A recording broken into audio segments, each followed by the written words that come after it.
So good morning, everyone. Welcome to the Huddle session. As we all know, actually, we're very, very excited about the topic cost optimization. I think it's very, very much needed for each of you out here. And we are going to start with Ashu Khanna, who is the moderator for today's session. He is the founder of Value Consultants, and he's also a knowledge guru for ASCENT. So I'd like to, ask him to share more about himself and also introduce the other speaker. And also next Mariconian. Yeah. Part of your introduction. Okay, so before I start with the introductions, I just want to say thank you for the enthusiasm.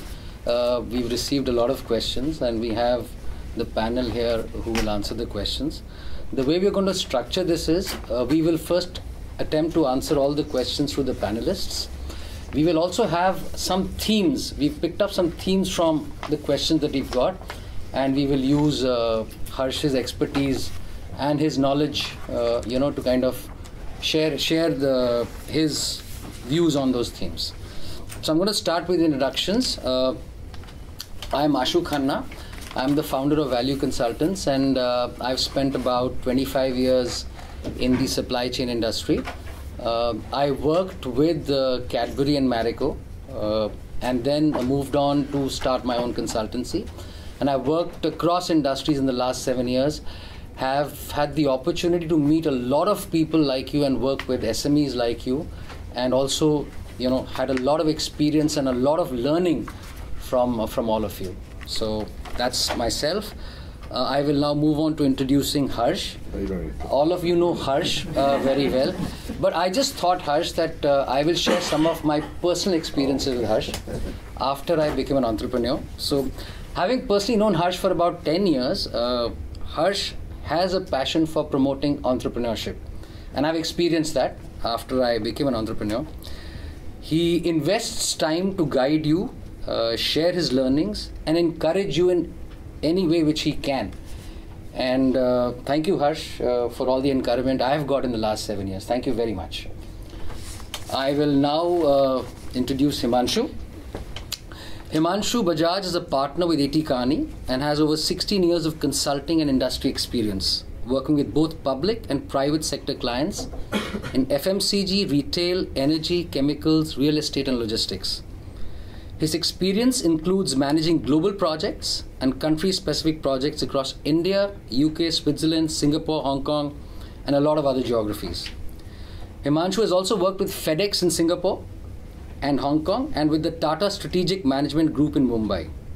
His expertise lies in consumer products and retail, large-scale value enhancement and cost reduction programs, and value extraction expertise across sales and marketing spends, procurement, and distribution.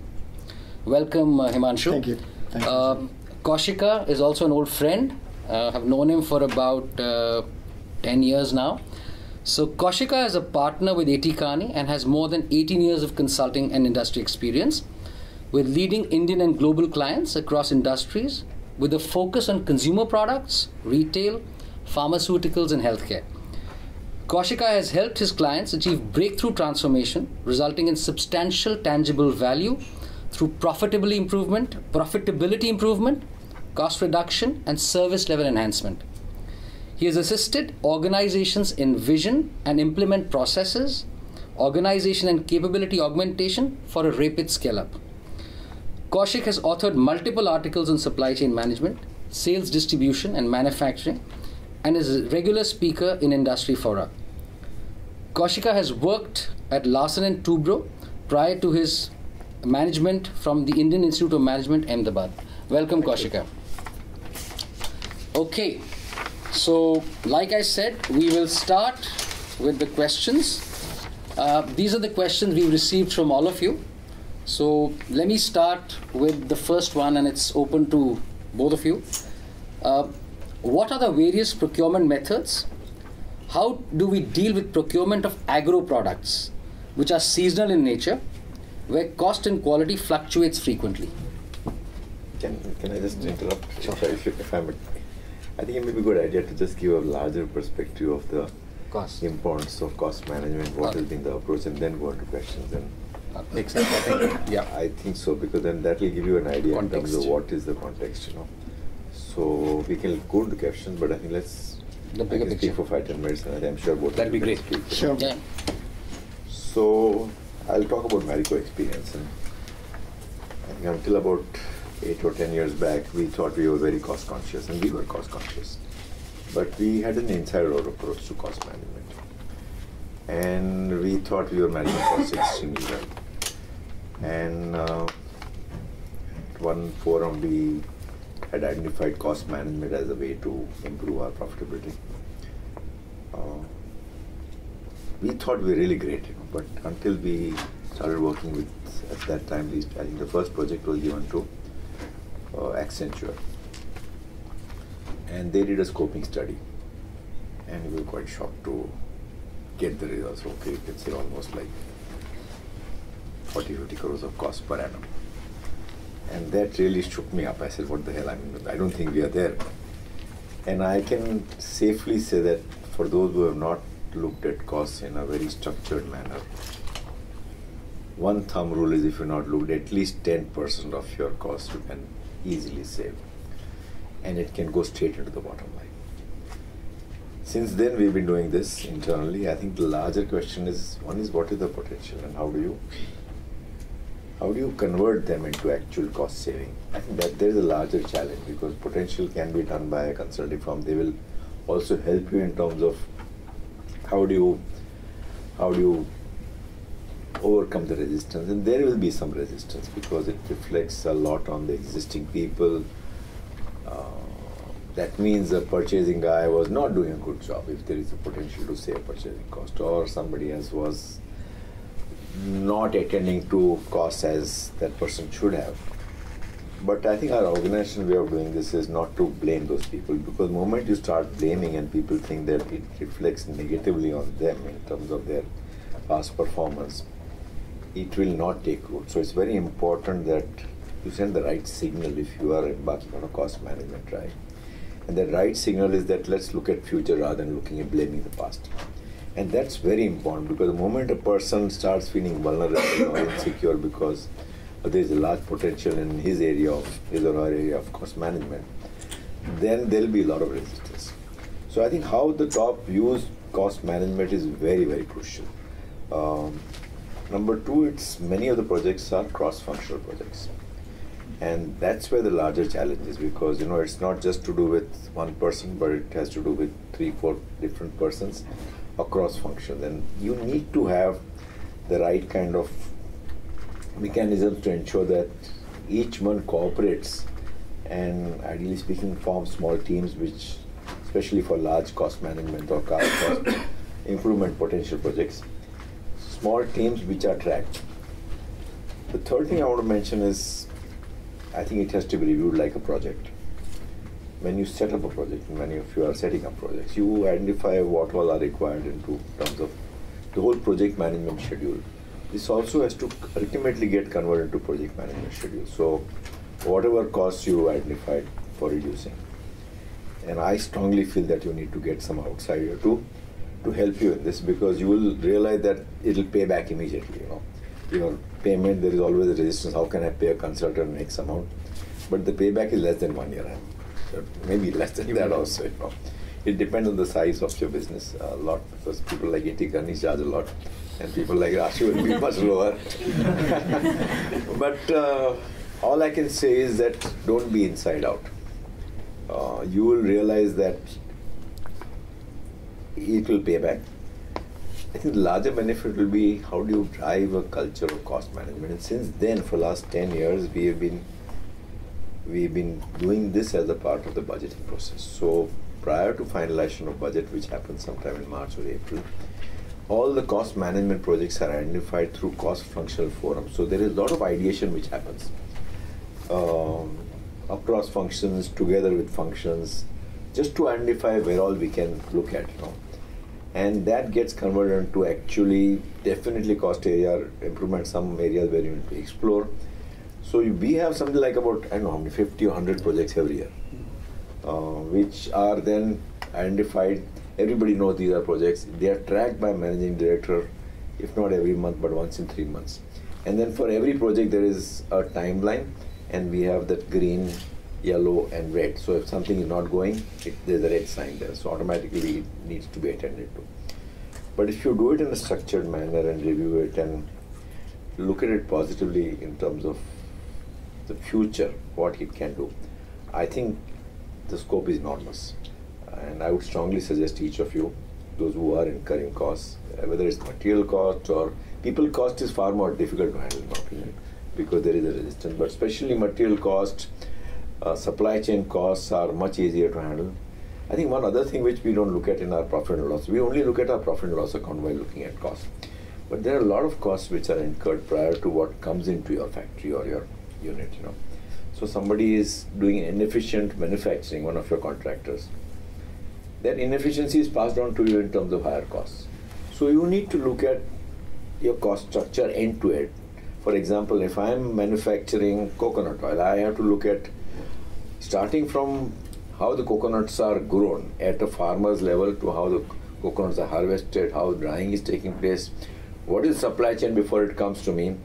And there is huge potential to look at all these costs which are not captured in your profit and loss account. In your profit and loss account, you will only capture the cost of copra buying. But there are a lot of costs in terms of productivity of the farmer, how drying is taking place. We had a huge supply chain in copra. Copra used to go from interior markets in Tamil Nadu all the way to Calicut. They would get dry. There were like 5-6 intermediaries. And then it would again come back. And we were paying for that cost. So we said, can we overcome that by re-looking at the all supply chain? So now what we've done is we've set up farm centers where we collect copra next to the farmer, remove all the middlemen. We have a very high degree of trust built with the farmer. And because of that, we've spent substantially in terms of supply chain costs, removal of intermediaries, and we also have built up a very good equation with farmers where we also help them in terms of their productivity measures. So overall, something which was not captured in our profit and loss account had a huge potential. Similarly, after the goods leave, you know, your profit and loss will only capture sales. In our case, the sales from our side, it goes to CNFA agent, from CNFA agent it goes to distributors, in rural areas go to super distributor, retailers, and finally to the consumer. There are so many costs attached to that, including the scheme we give it to retailers to make them buy more, distributor costs. There are so many efficiencies that if you address all this, again, there is a huge potential to save. So don't look at costs which are only captured in your financials, but pre and post, from the time you buy the raw material. Similarly, a plastic bottle, you know, we buy so many bottles, subcontractors, 100%. So we said, can we actually have subcontractors next to our factory rather than far away? Can we help them improve the productivity? So the productivity improvement should ultimately help us back in terms of getting the bottle at lower cost. So look at all these costs, and then since then we've been doing it. Every year we have cost management projects, I think totaling anywhere between 40-50 crores every year for last 10-15 years. And post that we've had, in our international business, we work with BCG, I think Etikarni work with our international with the India business. India business. Again, we thought there was a potential. I think they looked at costs like advertising cost. There are a lot of costs in terms of media buying which are not appearing in our profit and loss. So how do you improve media buying so that your costs, advertising costs are reduced? And every time we have come up with some surprising figures in terms of cost management. So all I can say is in a highly competitive environment, it's very important that you look at costs every year as a part of the culture of the organization, make it a part of the budget. Once in a few years, get an outside-in approach, because many times you are only looking at yourself and then some outside-in comes in, and maybe I would want them to talk why you think you were able to add value in Marico's context in terms of, we were not aware of what were the same media buying rates with other companies. So they have a lot of outside benchmarks they can relate to. So I think that's my introduction. Let me end by saying that we, I think, call it not cost management but value management. So it is again how it is perceived within the organization. We are increasing value rather than reducing costs. I think that gives the right signal. So I think these are some of my thoughts. Thanks, Harish. Yeah. If I may add a couple of points, yeah, sure. I think, and just emphasizing on the same thing. I think the one big theme you talked about, and which is very necessary, is cost is a continuous process. We do work with organizations all over the world. There's a survey we do on procurement where we look at savings across, and what comes out is organizations which are leaders in different industry and look at costs closely take out anywhere between 6 to 8% every year. And the need and the way you go across it is not to just think about that you are doing something wrong. I think that also puts pressure on the teams. It's just that the environment keeps changing. What things you thought in terms of whether it's technology, for example, instead of there is a travel cost that you're incurring, can you use VC more? Now that's improving the quality around it, so that can cut down spends. So there are areas that improvement is happening because of the environment on an ongoing basis. Everyone is looking at efficiency, your suppliers, your customers are getting more efficient. So how do you ensure that you build that in? And one thumb rule that we use is in the country that you operate, whatever is the inflation, you should bypass that in terms of efficiency every year, so that you not have to increase pricing or take it to your margin just from that. So I think that's extremely crucial. Second is encouraging people to be forward-looking and creating a culture of trying and piloting and learning kind of a thing. So whatever, when we do a large program also, we come out with a long list of ideas. And we push people into saying is it's okay to fail. Actually, if you don't have a list of ideas, 10, 15, and out of them 4, 5 are not failing actually, then you're not pushing yourself if everything. So it is okay and encouraging people that, okay, try different. And even if you fail, celebrate many times. And third, that becomes crucial is cost many times for organizations has been not a crucial topic, some function is looking at it kind of a thing. It has to be the promoter, owner, CEO agenda kind of a thing. It is extremely crucial, not just in terms of taking it to your margins. I mean, every money saved is every penny that you can invest back into business for growth also. So the lens can change where you're coming from, so that's very crucial. And to enable all of this, one simple thing that we have found, I mean, even when we worked with Marico, and I'll talk a little bit about the work that we have done here, just knowing at the granular level where the costs lie, I think that itself is a shock. And that's, again, not just for you, that's for $1 billion organization, $10 billion organization, $50 billion organization. Each of them, when you create a clear value saying is within an area, if it is in procurement, what am I buying, what are the specific elements, what is the cost that is being incurred, and bring it all together. What is the wastage happening? So creating an end-to-end view on the wastage around it. That itself just certainly throws up so many insights around it. So I would feel at your level, specifically, I think having that baseline right in terms of the end-to-end cost around it can drive a lot of value. Just elaborating on the project. So we worked with the Marico. You can elaborate a little bit more. Suppose if you get an assignment with a client. Yes. Whether it's Marico, yes. What is your approach? How do you go about? And if you can talk about the process. Yeah. So Marico, we have been working since 2010. We did a small media piece, and actually then we did a cost program at that time in 2010-11 kind of a thing. First time we worked with Marico on a large program. First is we don't call it cost, as you said, we call it value enhancement program. So the idea is to look at end-to-end, look at my suppliers and my suppliers, on the other side my channels and my customers around it. And the way to approach it is, the first step we do is do a complete baseline, what the entire costs are. Many times a surprise, for example, for Marico would be saying is, you've been looking at costs, what is in your P&L, but there's almost like a 20% that is going to the channel. That is the MRP to the net price. It doesn't even come. Right? As soon as you put it there and you see such a large number, suddenly you see, can I do something around it? So creating those baseline. Wastage happens so many places, right? 50 lakhs there, 1 crore there, something kind of a number, 20 lakhs there. But when you put it all together, say it's okay, I'm wasting 20 crores across the chain. Suddenly the emphasis and the focus that comes in addressing that becomes. So the first stage that we work on is actually baselining it. So we created an end-to-end baseline saying is there is a cost base of 2,000 crores at that time, and how do we go about looking at it. Then you start saying is, let's start generating ideas around each of these, and we do cross-functional teams, we do ideation workshops, and as I said, draw a long list of ideas of what is possible based on today, based on what is happening outside. So do you do benchmarking with what other organizations are doing, both policies.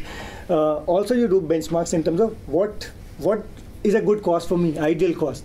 Sometimes you call it ruthless costs by saying is if I was the best in each area, what would it look like? So that it translates into what is a P&L that will look really exciting to me. So you put those things together, which tell you a top-down idea as well as what are the levers across each of the areas. And then you start putting some numbers to be able to prioritize the projects around it. And once you have a prioritized list based on the resources available, that's where then you go around in a very targeted manner, where every 2 weeks you review the projects, you do all those checks around it. And we ran a 12-month program where we were able to take out around 60 crores of cost at that time. This is 2011. Now that's an end-to-end. And now we have worked again multiple times in the last 2-3 years. One is actually on the entire trade promotions, consumer promotions that was outside, which we never looked at, right? It's kind of a money that's going out. By optimizing it, that had itself become almost a 300 crore, 350 crore spend. One could take out 35 crores out of it by looking at it. And this was something that, because it was outside, you were not even looking at it. A lot of it can be reinvested back for growth. So it's not necessarily that you're thinking about P&L. So that's broadly, Kaushik, something you want to add? If you can also cover, in your consulting experience, where there has been relatively higher success and relatively lesser success. I'm sure there's success all around, but what is the role of a client in all this? Absolutely. So 2 parts. I'll answer Harsha's question after setting a bit of a context. Some principles I think are very well highlighted by both Harsh and Himanshu. Cost management is a journey. I think both of them emphasized it. It's like, I give this example. If you have to stay healthy, you'll have to eat well and work out well continuously. It's not a one-time activity. So it's a part of, I think, Harsh used the point, make it a culture or make it a habit. Very important to re-emphasize. That's one. And second, there is a little bit of a misconception that cost management is about procuring efficiently or manufacturing efficiently. Actually, the commercial, which is like driving a better price for whatever you buy. Let's say I'm buying a packaging material, I bought it at 10 rupees per kg, I buy it at 950, you think, hey, that's cost management. But the biggest drivers of cost is how do you design whatever you're buying, right? What is the specification you chose?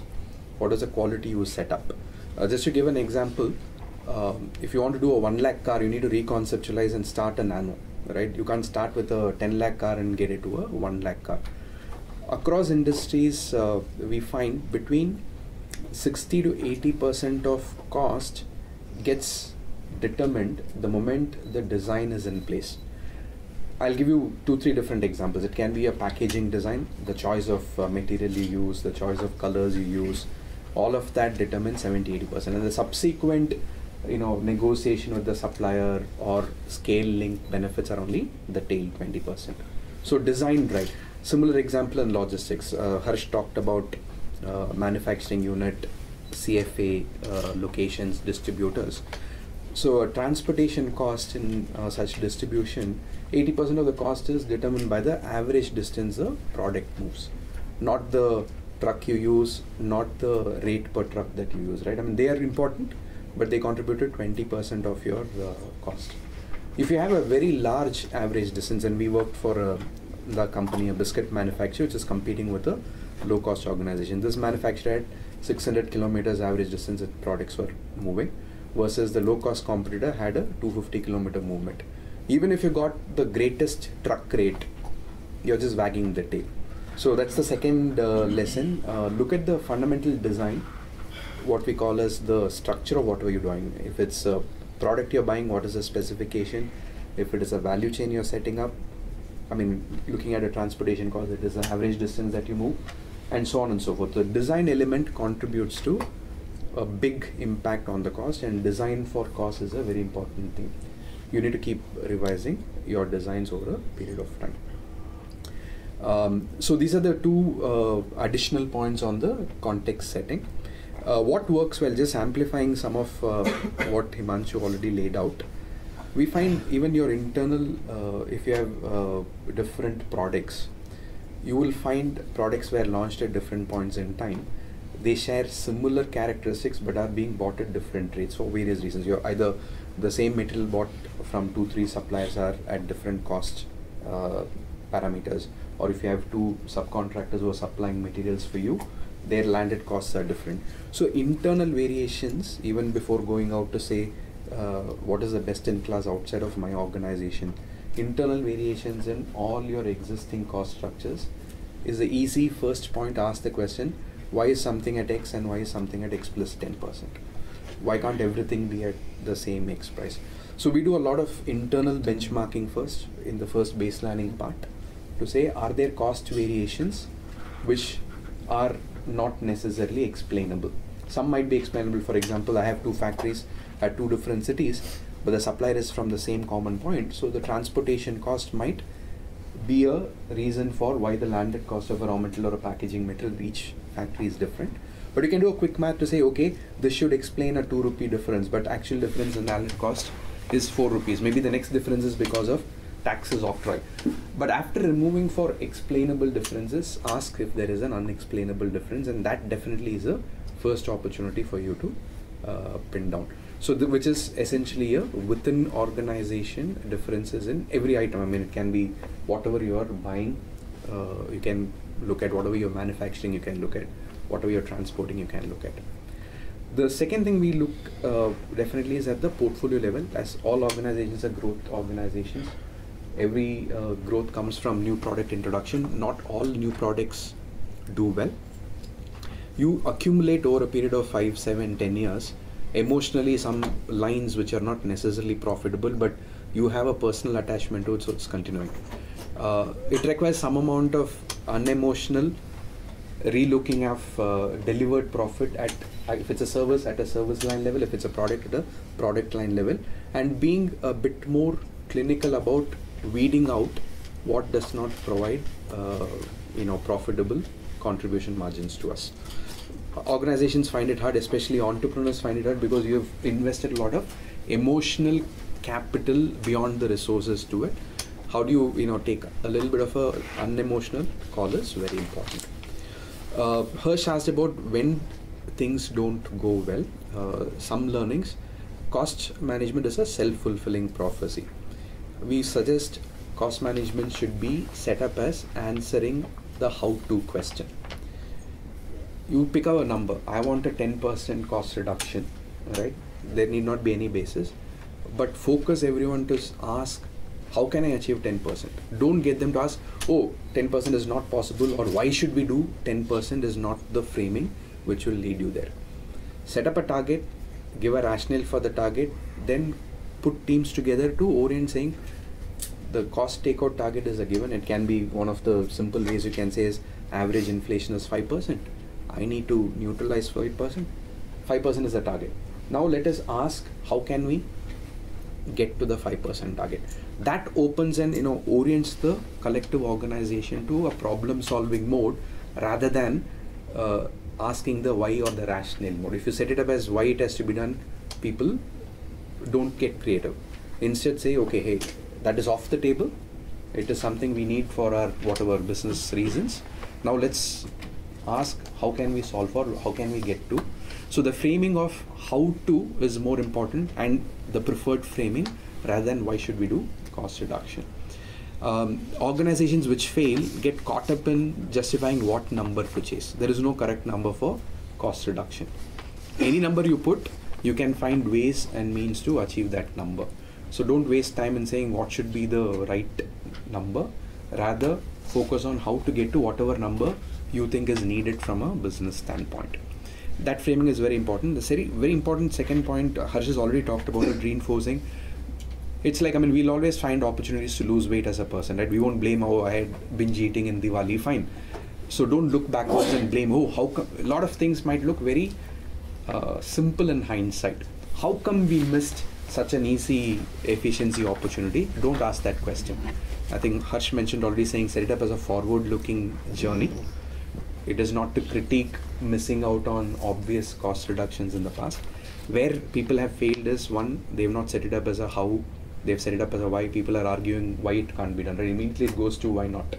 That's why you shouldn't set it up as why. And second, the moment the first opportunity is put up, oh, it was so simple, how come we last 5 years didn't realize it? That's it. That's the end of the journey, because everyone then becomes defensive. They want to protect their, no one feels good to be told you are so inefficient in the past. We won't be, I am overweight, but someone comes and tells me, Kaushik, you're overweight, I'm going to be defensive about it, right? So that's the second important reason why journeys fail. So these are two thoughts on why it can fail. I think we've never failed in terms of ideas not being there. I think it's always the change management element around it. How do you excite people? And and get them to go through the journey. So one is the past. Second is it does require sometimes an extra effort from people. So how do you excite them around it, because you're doing your day job and you want them, it has to be set up as a project. So how do you drive that push? To the extent, I think, and Kaushik led that work, we worked with Unilever a few years back. We know they are excellent in logistics, etc. Somewhere they came out, we want to take out 25% value from logistics, right? Goal, a hairy audacious goal, 25%, okay. But it opens your mind, it got us thinking, saying, what will it take? We went back with 36 ideas on it. Out of that, 15 worked. We landed up at 18% takeout, right? Imagine if they had put up a 10% number, we probably would have ended up at 7 or 8%, because suddenly you're not ready to look at it. So it has to be what you want to achieve, how do you excite people around it, and enable them. I think that's the question. Just one related point. What are the incentives do you recommend for people? Do you recommend any incentives for achieving a certain target, a team incentive, individual incentives? How do you reward those who have done a good job? Any thoughts on that? Yeah, I mean, there are two answers. As a good consultant, I'm going to say this and that. Incentives are in general good. It helps people, like Himanshu mentioned, they have to run the business, and cost reduction becomes an add-on effort. I think, Harsh, I'm going to borrow the no escape buttons principle that Marico uses. Yes. Very well done in Marico. They deploy resources for a project, and that's the only thing the resources do. So if I have a cost project, if 2 people have to be full-time assigned to it, Harsh has a philosophy that the person should fully focus on that cost initiative or any other project, any special project. As long as it is a large project. As long as a large project. And no escape. But in that case, the person who is doing 100% of work needs to be rewarded for the special efforts. Many organizations, given the tightness of resourcing, are not able to dedicate resources for this initiatives. In that case, the person who's doing his operational role is stretching beyond his operational role to add some contribution to the cost initiative. Again, it's very good part to incentivize. Though the downside, it has to be done carefully. You don't want to set up a inefficiency creeping in for someone to take incentive later to drive the cost out.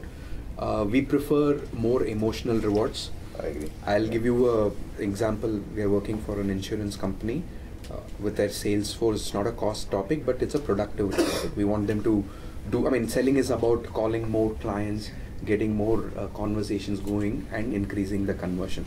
It can be mechanically monitored. Do 40 calls for prospective clients instead of 30. If your conversion rate stays constant, you still will have more insurance policy coming your way. The salary being tight and the amount of incentives, financial incentives to be given, and it was done as a pilot, we didn't want to put a lot of monetary angle to it. So the team came up with an idea saying we will create a rolling shield of salesman of the week. Okay, so they arrived at some 5-6 parameters which will qualify for being the salesman of the week. It's a rolling shield, so every week, end of the week, based on the activity performance, whoever has done some exceptional work, collectively rated by all the, let's say, 20 salesmen in that branch, they pick one person as the salesman or the saleswoman of the week. And the rolling shield goes every week. It's like the IPL trophy, right? You put the name of the winning team every year, and the trophy keeps rotating. We found that has excited them to no end. It's not money that was there, but just the emotional recognition that their extra efforts in walking the additional 10 client calls gets them a public recognition and a social proof amongst their peer group. That works well. So we need to balance out, not make it too monetary or not. These are other elements. There's the individual element, and then there is the team element. I think where we struggle with is, and this is different organizations have different philosophies, is so you're setting up a program. You have to be careful saying is whatever you say, we should take it out from the budget of the particular function. A lot of times they're like, I don't have an incentive, right? Marketing, if I take out 50 crores and I will take all of it now from your budget. So what is the right way to balance it out? Don't have a single answer.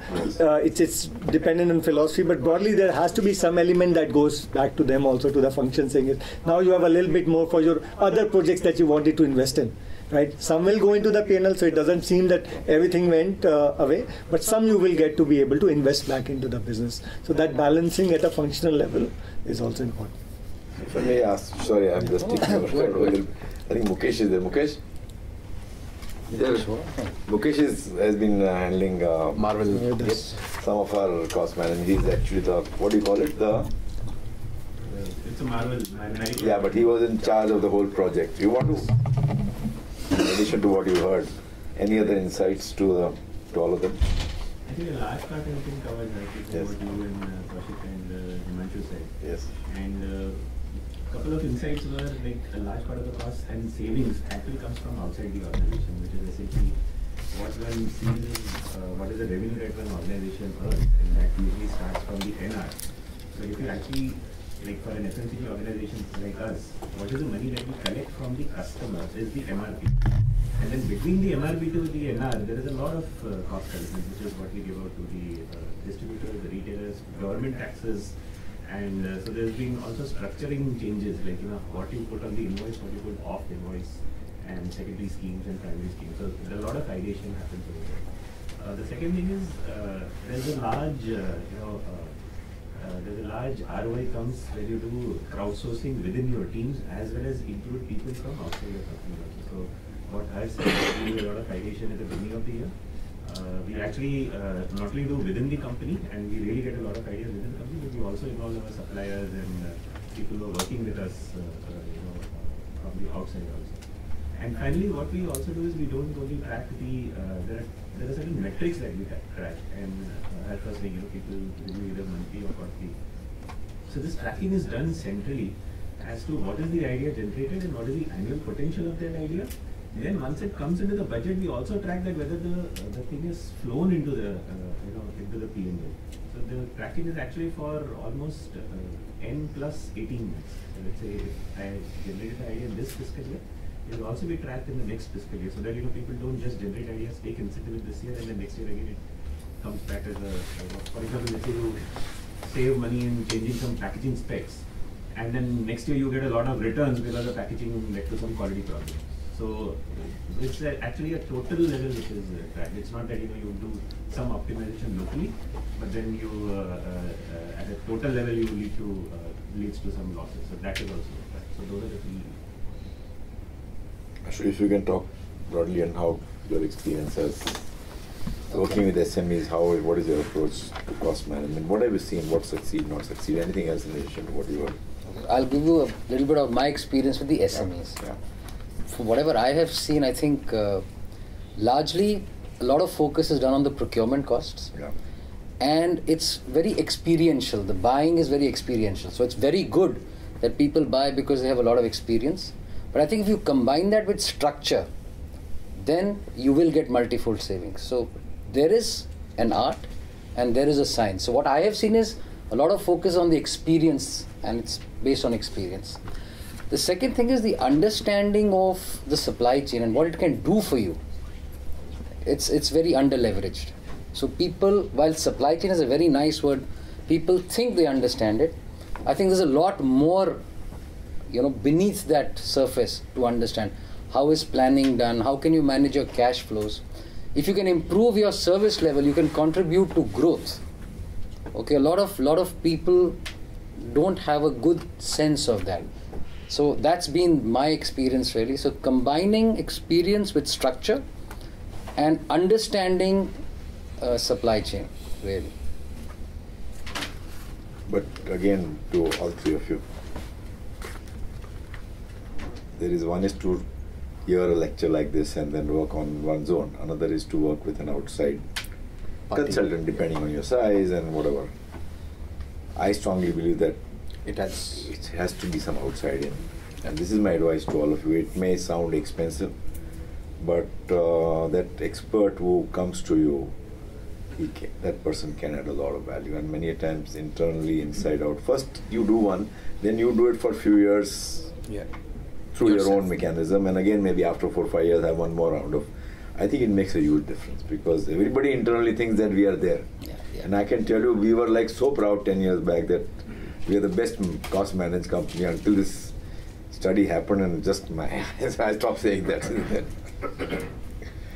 And there is no end to it, and a lot of it we are plowing it back. It's just not that it goes to the bottom line, but we saved a lot of costs on sales a few years back. We increased number of field force in rural areas and all that. So you would decide what to, some of them actually can be used well as growth measures to drive growth. And I think 2 points which they mentioned one was to look at the overall your portfolio of products and a portfolio choice.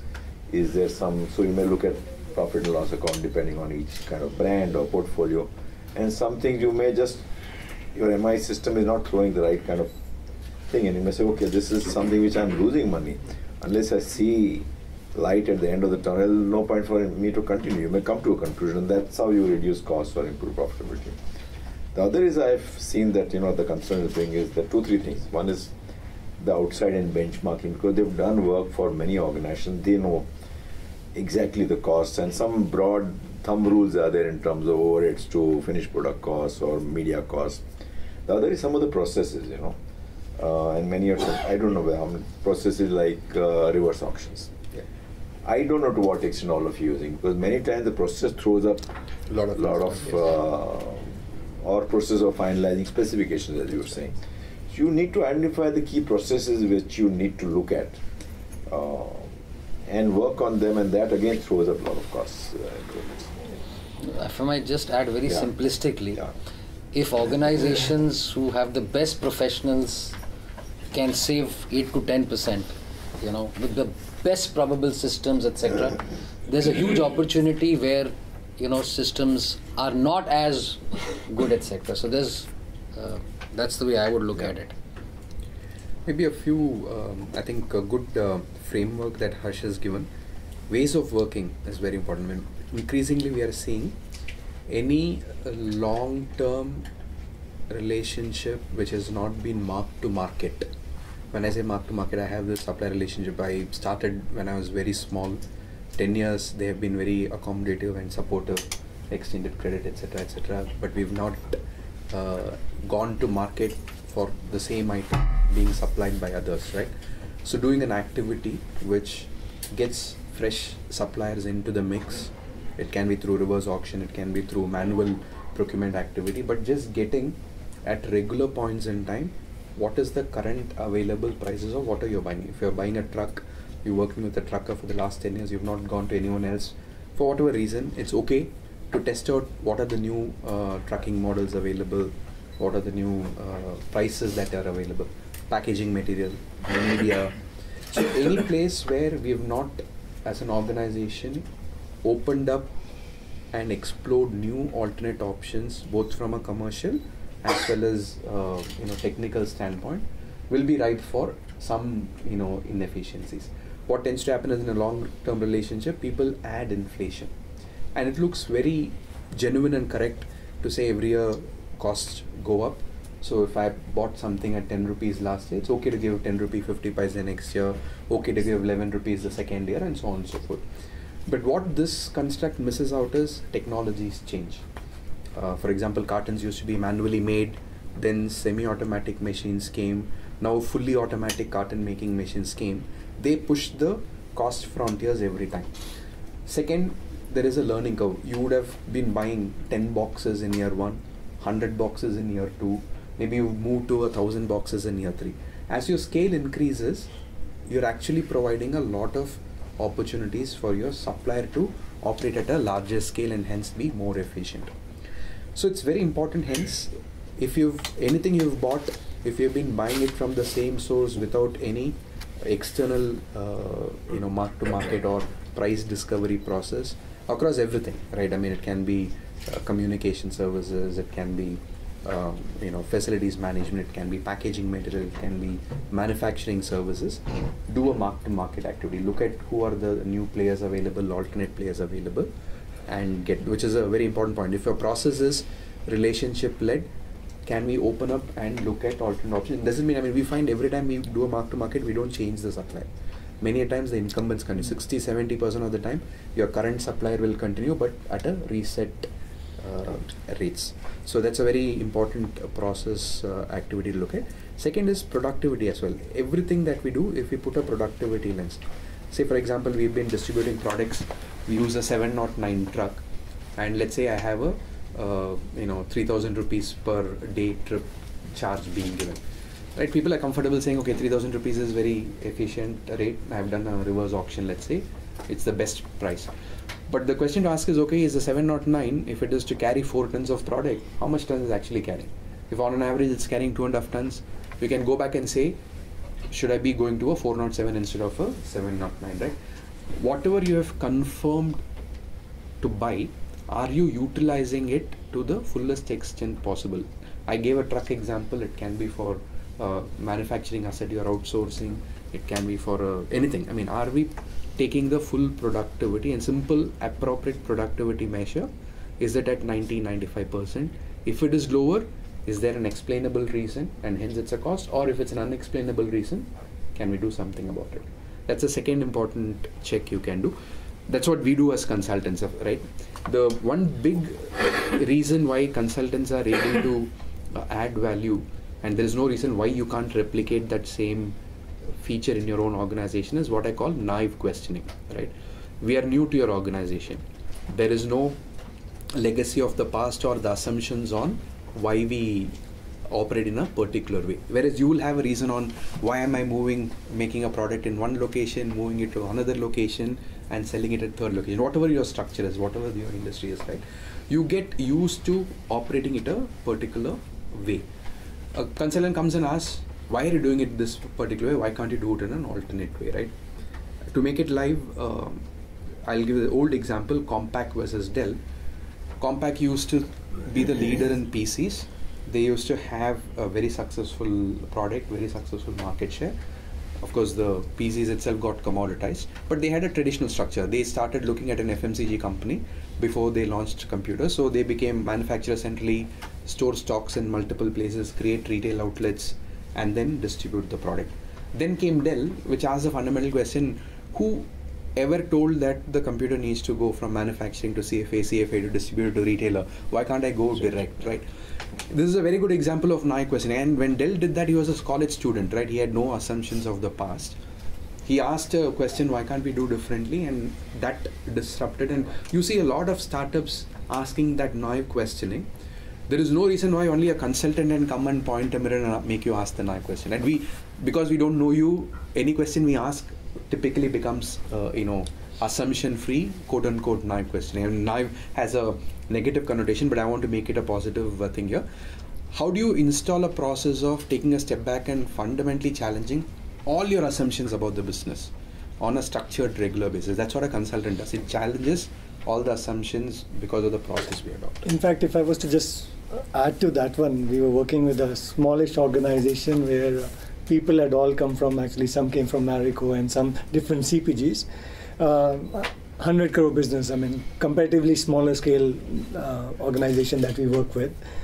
And initially we were looking at how to optimize costs. And at some point of time, as we saw them closely, we said, for this size, you don't work like a startup. You actually seem to be working like a mature organization. And there's a negative element to it, because when they were doing marketing, for example, suddenly you start thinking TV, you start thinking about a broader reach, etc. So the assumptions are coming from that construct. And we said, hold on, I mean, maybe if we were to go back and saying, if I don't have that kind of a money, that backing right now, if I was to think like a startup around it, what would I do? And the answers were very different. At that scale, you don't need to do that. You are only in select markets, you do activation. So you start looking at examples also of Epigamia, Viva, how are they doing? And certainly the answers were that you can achieve at this scale, you can operate with half of that cost. So again, that viewpoint, actually there is an advantage of being small. The other element around this is on the process is one big concept where at least large organizations are focusing is called zero-based budgeting. Right, because what has happened is as you get more and more complex, after a while, as you're thinking around things, you stop questioning the basics, and all you do is, I'm growing, let me add 5%, 7%. So it becomes a negotiation in each area. Saying this is my cost last year, this is the growth expected, and hence each cost will increase by so much percentages around that. And even if you optimize, you take small calls around it. Zero-based budgeting approach comes as challenging from the start, saying is, why do I need to do what I do? Right, so events, Why do I need to do these events or participate? Point of sale material I send to all these retailers, what is the use around it? And then when you start questioning it and come with a more basic framework, suddenly many areas you figure out, I actually at this point of time I don't need to do that. And you can get 70-80% kind of a saving. For a smaller scale as an SME, keeping that thing as you scale up, and then that culture of questioning, saying is why am I spending on something that's zero-based thing, actually would be easier, it's less complex for your business, and that can really help you as you grow. So I had 2-3 other thoughts which came to me. There will be in some organizations some very senior people who will resist this Change, initiative. So how do you deal with those? If he's a CEO or direct reported to the owner, he's been there for many years. He's like a confidant, and that's a real case situation. So I think one has to find out how do you make that person come on your side. So I use this 3 questions or 3 conversations approach for managing change. First is, of course, you need to know this person is going to be difficult to handle. First, go and have a conversation with him or her, saying, this is what we are planning to do. What do you think is your thought of how to shape it? Hear what they are to say. That's the first conversation. Just make them feel involved that, okay, my thought has been added, my direction has been told to the person concerned. The second conversation should be, thank you very much for the great insights. I heard you. This is what we plan to do. Right? It's kind of giving a feedback to say, your conversation has been registered and I'm going to incorporate in this particular. I mean, you might not incorporate anything, but just say, okay, these are 2 things which was a great idea that you gave. I have incorporated. That's the second conversation. Third conversation is, by the way, since you have contributed such a great idea, I would like you to be a champion of this process, right?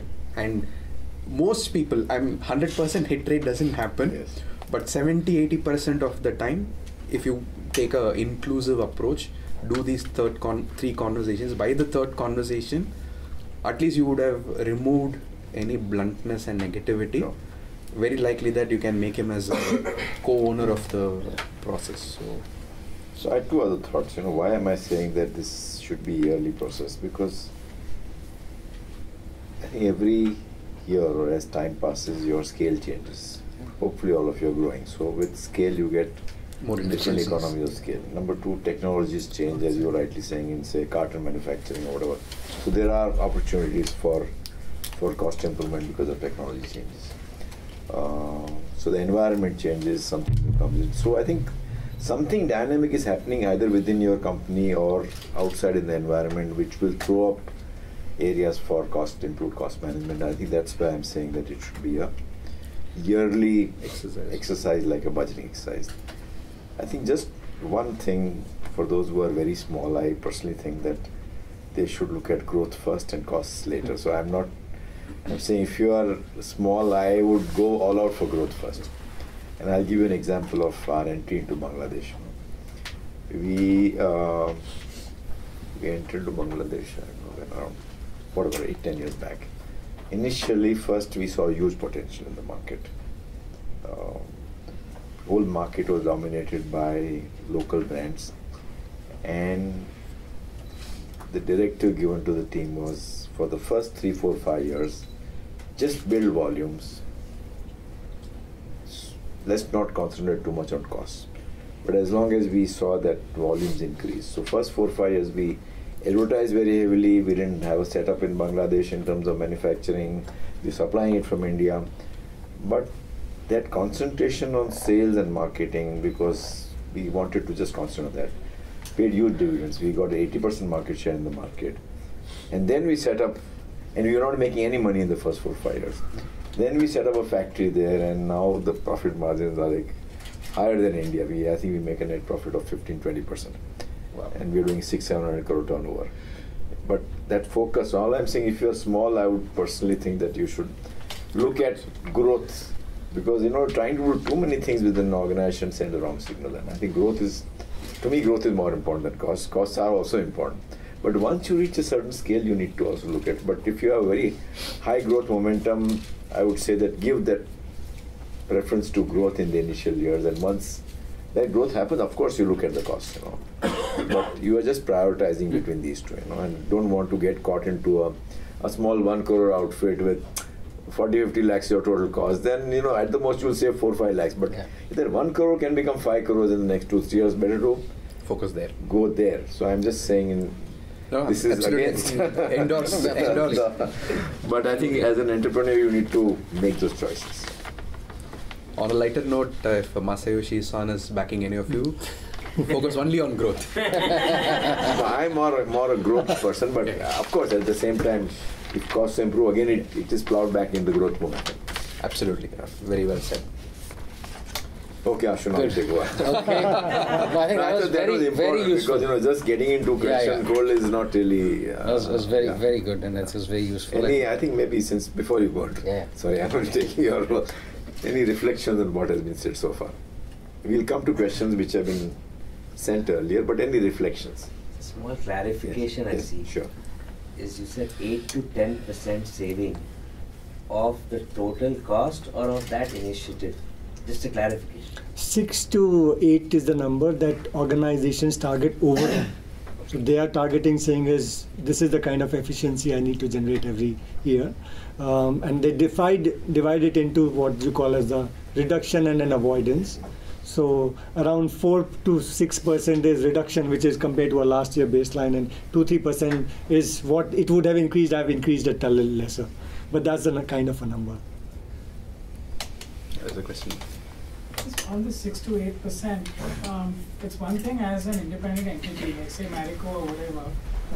These organizations will squeeze the vendors, suppliers, the system to become efficient. But is this sustainable? Because is the entire ecosystem actually becoming 6 to 8% efficient, you know, at a very macro level? Because we, for example, we are vendors to many corporates, and we see this pressure. But the reality is that our suppliers, our manufacturers on the back end, they are not seeing these improvement gains. So how do you reconcile? So first is I will divide where the benefits come from. There are 3 areas where benefits come from. One is what we call as the demand side of things, right? Saying is every year you are looking at whatever you are using, can you use less? So it's that element. Second is the whatever you are using, can you increase productivity? So Kaushik talked about trucks. Similarly, any element, even if you're using a film, can you use it more, right? So thinking about saying is how do I utilize? And third is the rate. So when you look at all 3 of them, if you only focus on the rate side, I don't think that is possible. So the organizations that are doing 6 to 8 actually are generating more than 50% of that. So 3 to 4% or even more is coming actually from productivity or re-looking at the demand element around it. Rates is a smaller proportion of that. On the macro, just one add-on to what, a good question. If you look at inflation adjusted, most consumption products that we deal with, right? Take a television, take a bike, take a car. Inflation adjusted, if you do it in real terms, we are cheaper as an economy today. Of course, a large part in India is taxation. We have a very high average tax, country. But I still remember my first car is at the same rate today. I have so many more features, so many more comforts in the car. My first TV was like a Electronics Corporation of India in the 80s. We paid whatever I still remember my father used to break a fixed deposit to buy the TV, right? It was a big event, and like entire street gathered around saying, "Oh, color TV aa raha hai ghar par," kind of thing, right? But if you look at it, we're all without blinking an eyelid buying a LCD or whatever. I mean, it keeps changing. There's no OLED. I don't even follow it, but the features and the benefits that are packed with the price points being similar, right? Not substantially different. If you paid like 15,000, 20,000 for a TV, you get a much superior product today at the same cost. So in real terms, it's not just a phenomena in India. Globally, the real cost of most products have become better because of productivity, because of technology, and so on and so forth. Is that rule of thumb 6 to 8 or 2 or 3?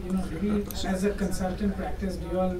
So twice the inflation. If you're in a 1% or a negative inflation economy, if you're in Japan, index it to inflation, avoid inflation, and put something for your scale benefits. If you look at an auto company today in India, they do it very well, right? All their suppliers have a year-on-year cost reduction targets, it is linked to the scale. I mean, when I launch a car, I probably sell 20,000 cars in the first year, but it scales up and becomes a successful car. It goes to 150. I mean, best selling car would be at 150 to 200,000. It's like a 10-15x scale up, and that economies of scale they build in. So their contracts all have a year on year price reduction. We're starting to see that in FMCG today. One very good example is flavors, fragrances, right? When you start a particular product, I'm starting a, let's say, deo spray today. I have a new fragrance. There's a lot of intellectual property that goes in creating that particular fragrance. But if the 5 years later the fragrance is scaled up a lot and it's been a successful, fragrance in the market, the one-time R&D cost has already been apportioned through the volume. So you can have a step down after a period of time, after they have done, let's say, I don't know, so many liters of fragrance have been sold or whatever, the cost has been apportioned, so you can do a step down and it becomes almost like a marginal costing for even a, bulk manufactured item like a fragrance. So in every place, I think Harsh mentioned this, all organizations are growing, or at least in the Indian context growing. The scale has a lot of benefits. We just need to be aware of it, and that passes on. Even in just simple manpower costs, like on a field force, promoters, etc. We are seeing now contracts happening where you are keeping the overall cost as same, saying is whatever is the salary increase is being offsetted by the productivity increase, and people are signing those off globally. Just one more on the 6 and 8%. If you haven't looked at your cost for a couple of years, it could be 15%. If you're looking at every year, it would be indexed to inflation. So just look at it from a... Definitely, I can. If you haven't looked at it, it could be much higher. So look at and understand. If you're doing it every year, then it's much lesser. That's the way I would look at it. That's a good qualification. Yeah, you're right. Sorry, okay. We'll go in sequence for a few years. We're talking about television and everything, that electronic gadgets, whatever you buy. We see the design life of the product is dropping like crazy. No matter which brand of television you buy, the moment the guarantee period is over, it will last for more than a year guarantee. Whichever mobile phone you buy, the moment they launch a new model, your phone will slow down. It happens. Apple has been caught on this. iPhone for sure. I am using the Samsung for last 3-4 years. Nothing has happened. Because you got used to it. That's all. You don't want to invest into relearning a new thing. But if you touch a new phone today, it'll be faster. You will find this is, why was I using it? Okay, I better do so that. What's your question? So, what I see is the cost reduction value ठीक है sir. मतलब Cadbury में कीड़े इसलिए पड़ते हैं कि मतलब उसके प्रॉफिटेबिलिटी वेंडर इतनी स्क्वीज डाउन कर देता है कि कस्टमर के लिए कीड़े बचते हैं. नहीं, I don't agree with you at all. Wonderful. But anyway, I think you're. I didn't still understand your question. So when you do this year on year, and you squeeze down your supply chain so dry, the quality of stuff suffers. The consumer is getting. So I maybe. So can I add just example like Vodafone? Yeah. Like I'm meeting it is so cheap, but I don't have a network only. But Vodafone is not good on cost. If you look at the margins, they are actually one of the people who is not so efficient. So again, it's not necessarily a direct linkage, and there are some organizations that are low on cost and are very productive around it and still give quality. So I think I would spin it positively, right? This is what you ought not to do. Yeah.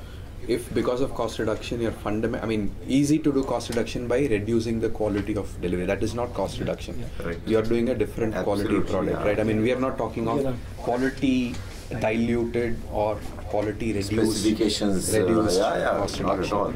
Now, so let's clarify that. You're witnessing some reduction. You should ask those organizations. They probably have a point of view for doing that. But generally, if you look at well-run organizations, all else being equal, customer service being equal, the product specification being equal, how can you reduce? I mean, take cars today. Safety aspects of the cars keep improving, and you would find less and less. JD Powers does this quality survey, right? Customer satisfaction. India has been improving continuously. So even in electronics, while you're right, the next generation makes the previous generation slower. There is probably a cannibalization strategy that organizations use. Per se, the current model you use versus 3-year-old model, the current model is better in terms of quality. Maybe it's a better model, right? But the larger point I want to make is your call out is right. cost reduction cannot be, and you use the term squeezing, I think that's a wrong framing of the problem. When you can't continuously squeeze, you have to shift productivity. So the mindset to take is, what can I do differently from a design? What can I do differently from a productivity? What can I do differently from a supply chain structure to go to a fundamentally different cost position without diluting your value proposition to the customer? That's the framing. Your examples. Two frames which are crucial and emphasizing, I think you also talked about it. One is a value frame, so it's not cost. Sometimes you're saying it's for the same cost, actually, how can I give even more value? And you can figure out whether to charge for it or not. You can get it in growth. So it's that framing that is crucial. Second is from a cost, it is not just about rates. I think it has come, and I think we have emphasized. This is about demand management, specification management, productivity management. Rates is just one part of it. So I think that's crucial. Otherwise, cost usually gets associated again and again with the rate aspect. So I'll just add a little bit what he's saying. I think if you're a television manufacturer and you looked at all the specifications of raw materials, and if you see that, okay, if you change raw material specification from X to Y, there is a potential to save. And you should look at that. But what we do is, if there is a potential, test it out properly. Prototype it, test it thoroughly. That if you reduce or if you make your specifications inferior, then there is no impact on the end product, And I think maybe that's the key thing to do, just to ensure that. And we have many times, I think, Mukesh, we have reduced specifications for many of our items, and we've saved huge costs. But we went through a 3-year process in case of plastic bottles and all. We reduced the weight of plastic bottles, we tested, just to ensure that there were no quality complaints, and then we took one-step reduction, again waited for 6 months, one more step reduction, again waited for 6 months, and then implemented it. Correct? Yeah. That plus replacing some plastic material with some other alternatives. With the filler material, we don't take the large step in one stroke itself. There's a lot of small steps that are taken, and then it's prototyped, it's consumer tested, it's transit trial tested, it is manufacturing filling line trials. Everything is tested before we convince ourselves that this is not something that is reducing quality.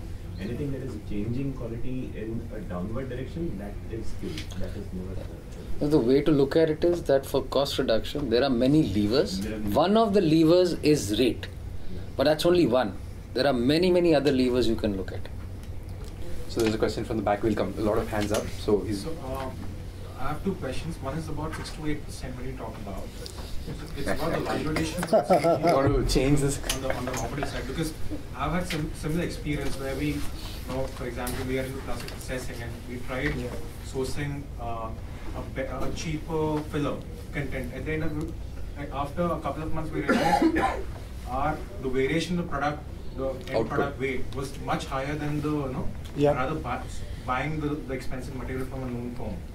So where we see is where a lot of inputs in terms of raw material are governed by international prices, we are only left with value addition, where we can work on our value addition is about 20 to about 25%. Yeah.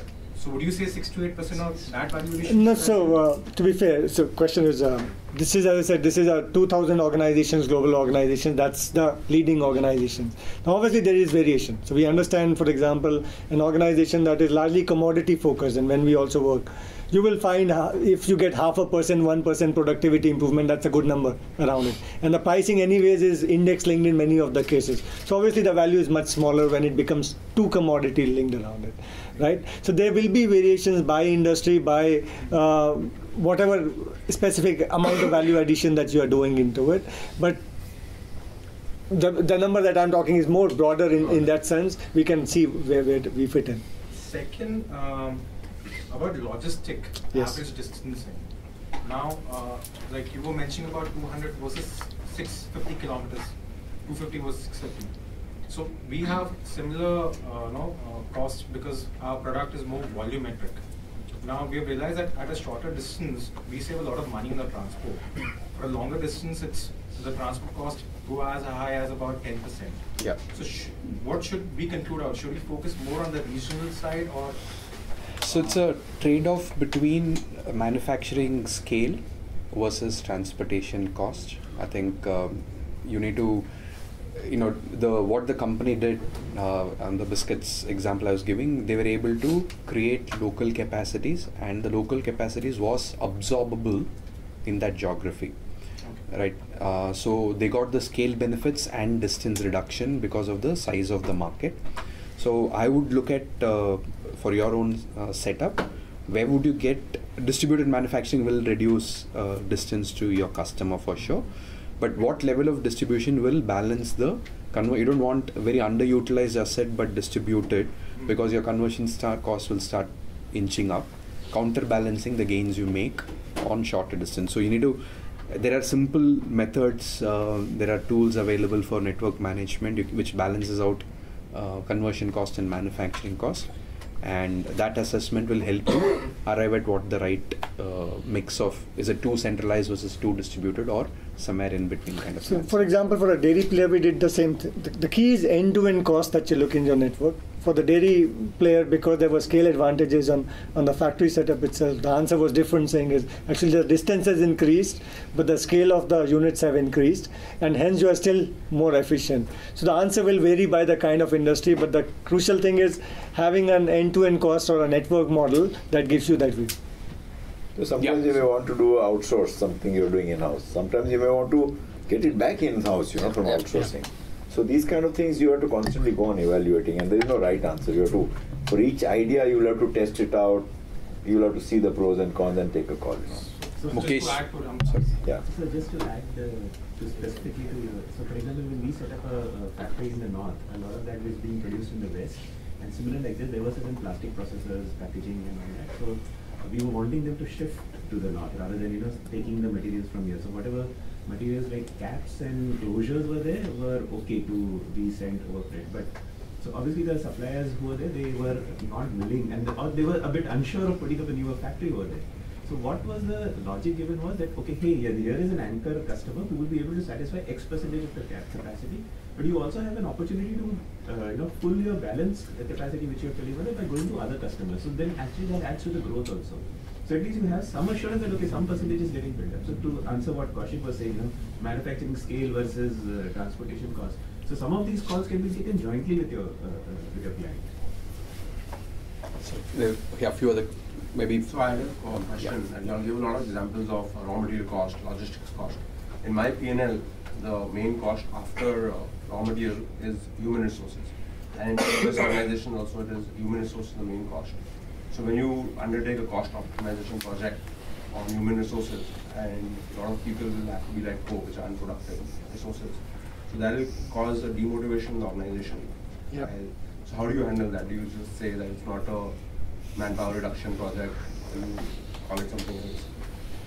So Okay. I think, Yeah, go ahead. so a broader thing is, and people is a sensitive subject, right, compared to, and first step on that is how you're adding cost in the people side itself, being a bit more careful around it. So obviously as you're growing, be very careful around, because the salaries will keep going up, and it's always difficult to take those calls to let people go.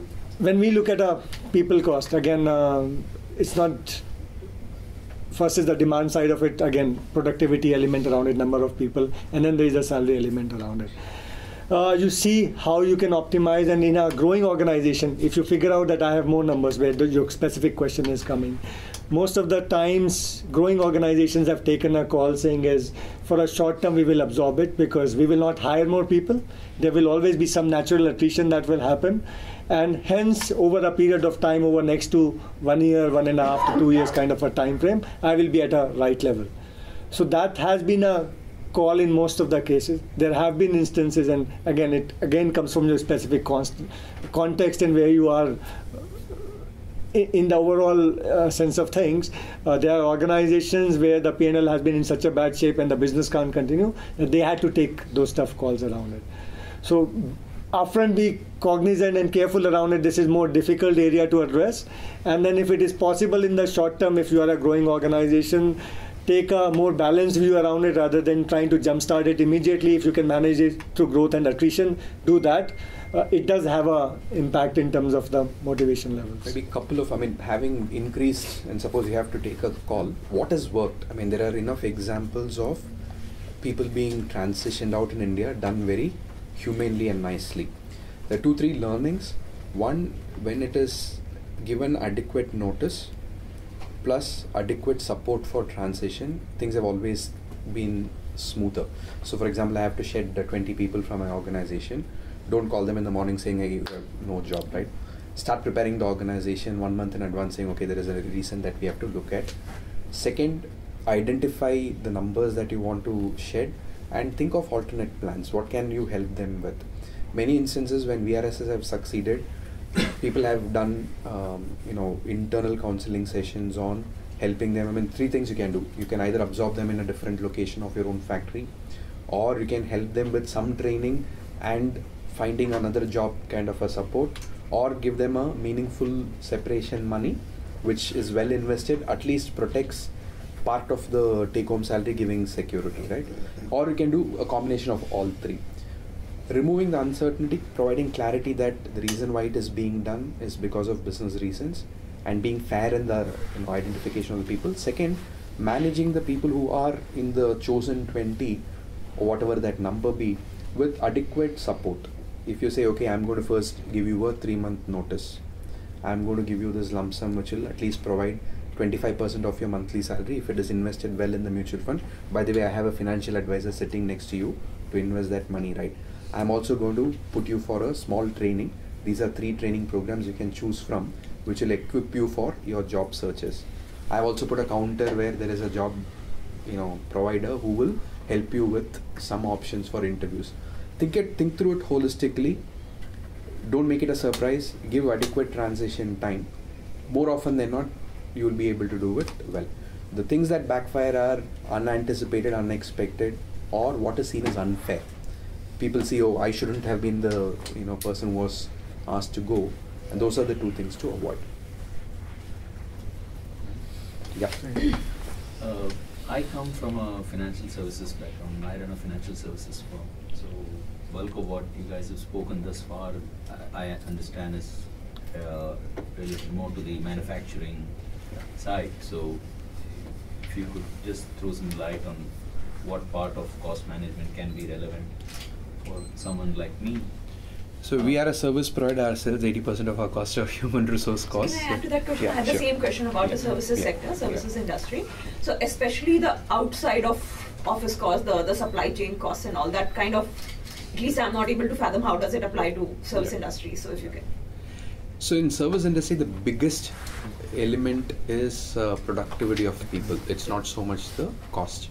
Every person, if he is, let's say I'm getting 1 rupee as salary, if I'm getting 5 rupees as revenue, or 10, whatever it is, I mean, it can be different multiples. As long as the productivity is managed well, you wouldn't have a cost challenge, right? I mean, because it's in some sense a fixed cost. If you've got 10 people as financial advisors, it's a salary that you pay and an incentive that you pay on top.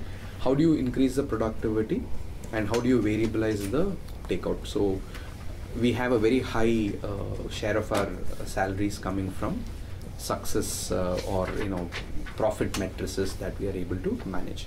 So my fixed comp will be a very small share of the total comp. So that's one thing you can do. Second, productivity. How can you help? I mean, if it's a financial services person, are there tools and techniques? Like I said, the insurance example, the salary cost of the salesman in that particular branch was given. They needed 15, 20 based on some assessment of the market potential it was done. What drives productivity? For them it was simple. Number of new calls that were made, number of agents that they worked with, number of activations that they ran in a particular time period, etc. etc. You identified all the drivers that enhance productivity and monitor. If after variabilizing cost and doing those productivity intervention, you still are not getting the adequate sales uplift for the cost you take, you have to take the previous question we answered, right? Maybe restructure your cost base itself. If I could add, I mean, majority will be the people cost, and second is the SG&A cost in some ways, the general admin cost, office cost, infrastructure kind of a thing. I'm not sure how much it is. Even for us, for example, it was 25%, and we worked over last 3 years, even for our own business, to bring that to 20% level.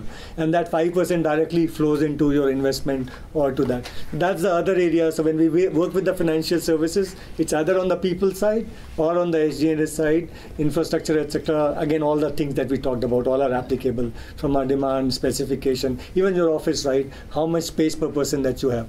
Where do you locate it around it? And so all those levers will be applicable on that. So I'll just add, so you have direct costs which go into product, and there's indirect costs, any cost that doesn't go into product. So, and in those areas, even for companies who manufacture, there's a lot of opportunity because those costs are largely overlooked. So let's say travel cost. You're traveling by air. If you just put a policy which said you have to book your tickets a week in advance, just a policy, you save 10 to 15% of the airfare. So a combination of policy control, which is not making people uncomfortable, okay, and also looking at, like Himanshu mentioned about where do you have your office, how have you negotiated the rent, how much space do you need, all those things are couriers, communication costs. I mean, companies have, at Marico, we saved 25% 8 years ago by just going into a closed user group for Vodafone. Everybody on the Vodafone circuit, right? Every Marico employee. That was a 25% saving. So stuff like that is available today, and you should look at that. And for a services firm or financial services firm, what would you reckon in terms of a review frequency of the entire cost structure? Should it be like half year at a half yearly frequency or a yearly frequency compared to last year? How much has my cost increased? I know we spoke about people cost being the main aspect, but even within that, would you recommend that that should also be done at a preset frequency, or it really doesn't matter? So simple answer is more frequent the better. There is a overhead of managing that review. That's what counterbalances it. When we run big programs, we have monthly review of how we are tracking and monthly reporting, right? There's a lot of behavior change. Like for example, you set up a policy that you have to book 1 week in advance, to Ash's point, right? Setting the policy is fine. If people are not following it, you won't get the savings at the end of the year. So we're working with an organization, we've set up a dashboard. They had a more stringent policy. We've set 15 days in advance because the costs are very high. And a dashboard does last month 30 flights were taken, of which 20 flights were per policy, 10 weren't. You then ask if it was genuine, there was a real customer urgent call came that I had to go, versus someone didn't follow the policy. You could make a gentle call saying, hey, can you be a bit more disciplined, right? So more frequent. If the cost ask is large, monthly reviews are necessary. If it's a little easy on you, maybe a quarterly review, but it also depends on how much time you want to devote to it. More frequent the better. Where is your starting point of the culture? So if you want to have a culture which is not so frugal and move it towards that direction, I think you need to, on a monthly basis, it's a review, or you share with them where they stand. Just on the policy side, execution, a simple element around this is publishing on a monthly basis. By function, if required, by name, saying is how many people are adapting to it and how many are not. And suddenly you'll find there are people who are 90%, 15 days, and then there are functions that are 30%. As soon as you start publishing, the 30% will go up. So you're bringing that. So how do you bring that visibility and then showcasing that? So one can figure out smarter ways around it, but more frequent. Thank you. Yeah. Someone decided. Anyway, good. Quick question was on the balance, like you had mentioned, the balance between growth and cost. So what we found is, as a startup, it's always good to be frugal, like some of the stuff you mentioned, because if you're able to inculcate that culture from the beginning, the problem as you scale is not as big. But then again, like you said, you have to balance of growth versus cost. So if you can shed a little more light on, when do you switch from saying, okay, costs are now actually important versus not? Is there a sweet spot that you guys think of? Can I just I had a similar question saying, in your experience, what's like the smallest client you have, or in terms of a manufacturing client or a services client, top line, SME? If you give us a sense of their top line, so we get a sense whether. So two things I will address. I think there is a culture element, and then there is a project element. So I'll answer the top line issue exactly. So I'll answer the first one, and maybe Harsh, you can add. I think you have more experience around it. But my view of it is, as a culture, and keeping that frugal mindset. It is not about cost cutting, it is not about taking out. That frugal culture is a good culture to have from the start. Right, and it has to, but being demonstrated by the owners, promoters, and leaders around it. You hear about Jeff Bezos, Sam Walton, etc. How they stayed themselves in a hotel, how they traveled, and once that culture is there, that continues for 20 years, even if you are a $50 billion, $500 billion organization. But it's not about cutting. The focus has to be on the growth side, but that frugal culture leading that mindset can be there around it. Project is a different thing because that requires resources from your organization, investment, mindset, time, etc. that's required. We anyways, because of different dynamics, our programs are generally larger. Anywhere above 500 crores is what we end up working with. But we do end up talking and understanding there are organizations that are smaller that look at those programs. May I just, sorry. I was just going to say that one of the themes was how do you build the culture of frugal, not frugalness is not, maybe just the right cost culture or value culture. This is one of the questions I had put our themes for her. So if you want to just add to that question. So I think let me handle first question was between growth and cost. Yeah. How do you determine what is, I think the frugal culture is a good culture at the start of that's okay. But I think any particular point of time, organization has limited energy, I would say, to do various things, and you need to prioritize. If I put in all my energy in creating growth, over a longer period of time, the payback for me will be much better. Yeah.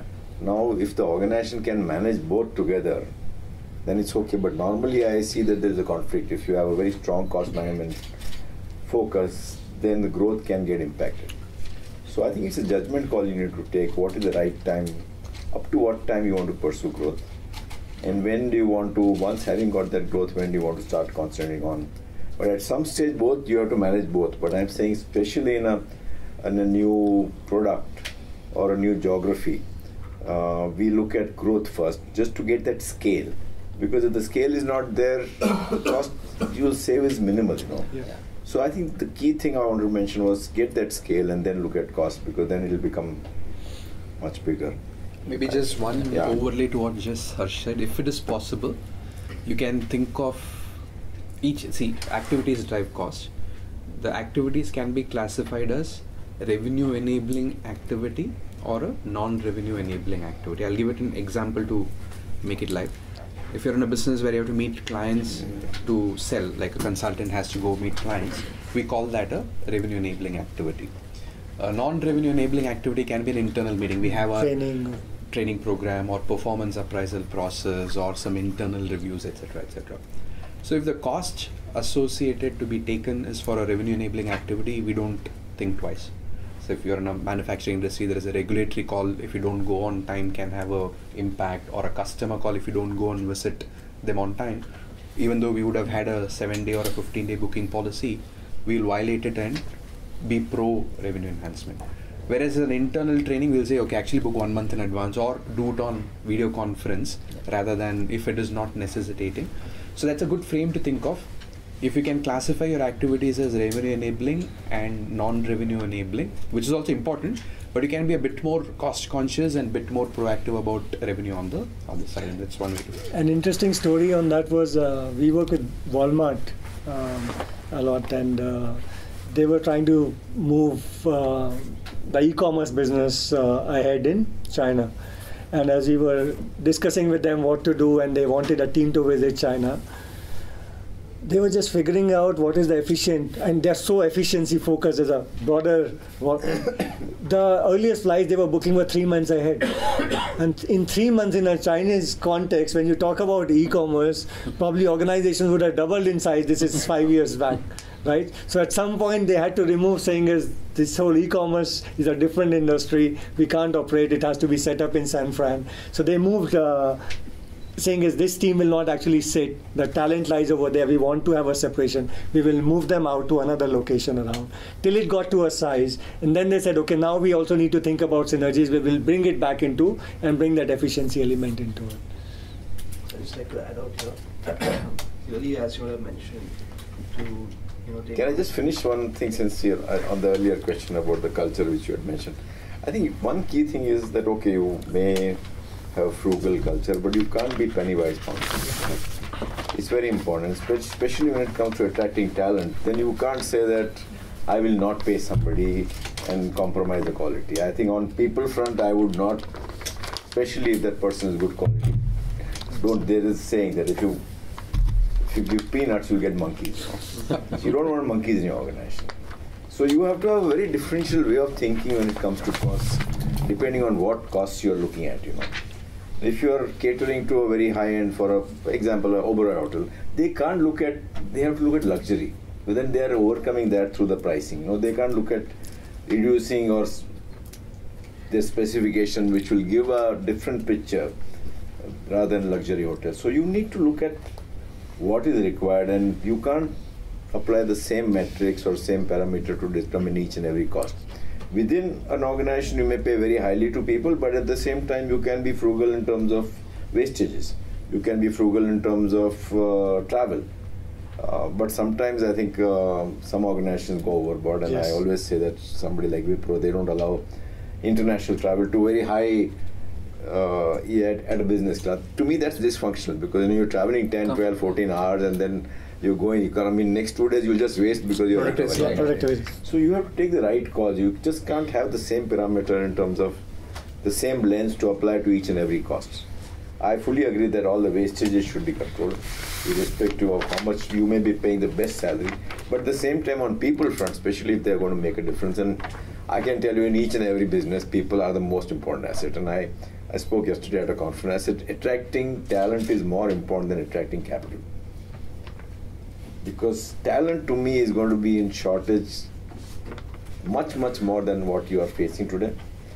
With India's growth coming in, with disruptions coming in, with volatility, ambiguity coming in, good quality talent will make a huge difference to your financials. So I think it's very important that you look at talent and not look from a cost point of view, but what can it deliver? And again, saying it not cost management, but value management. Good to great talent, especially in critical roles, the paybacks are 6 times.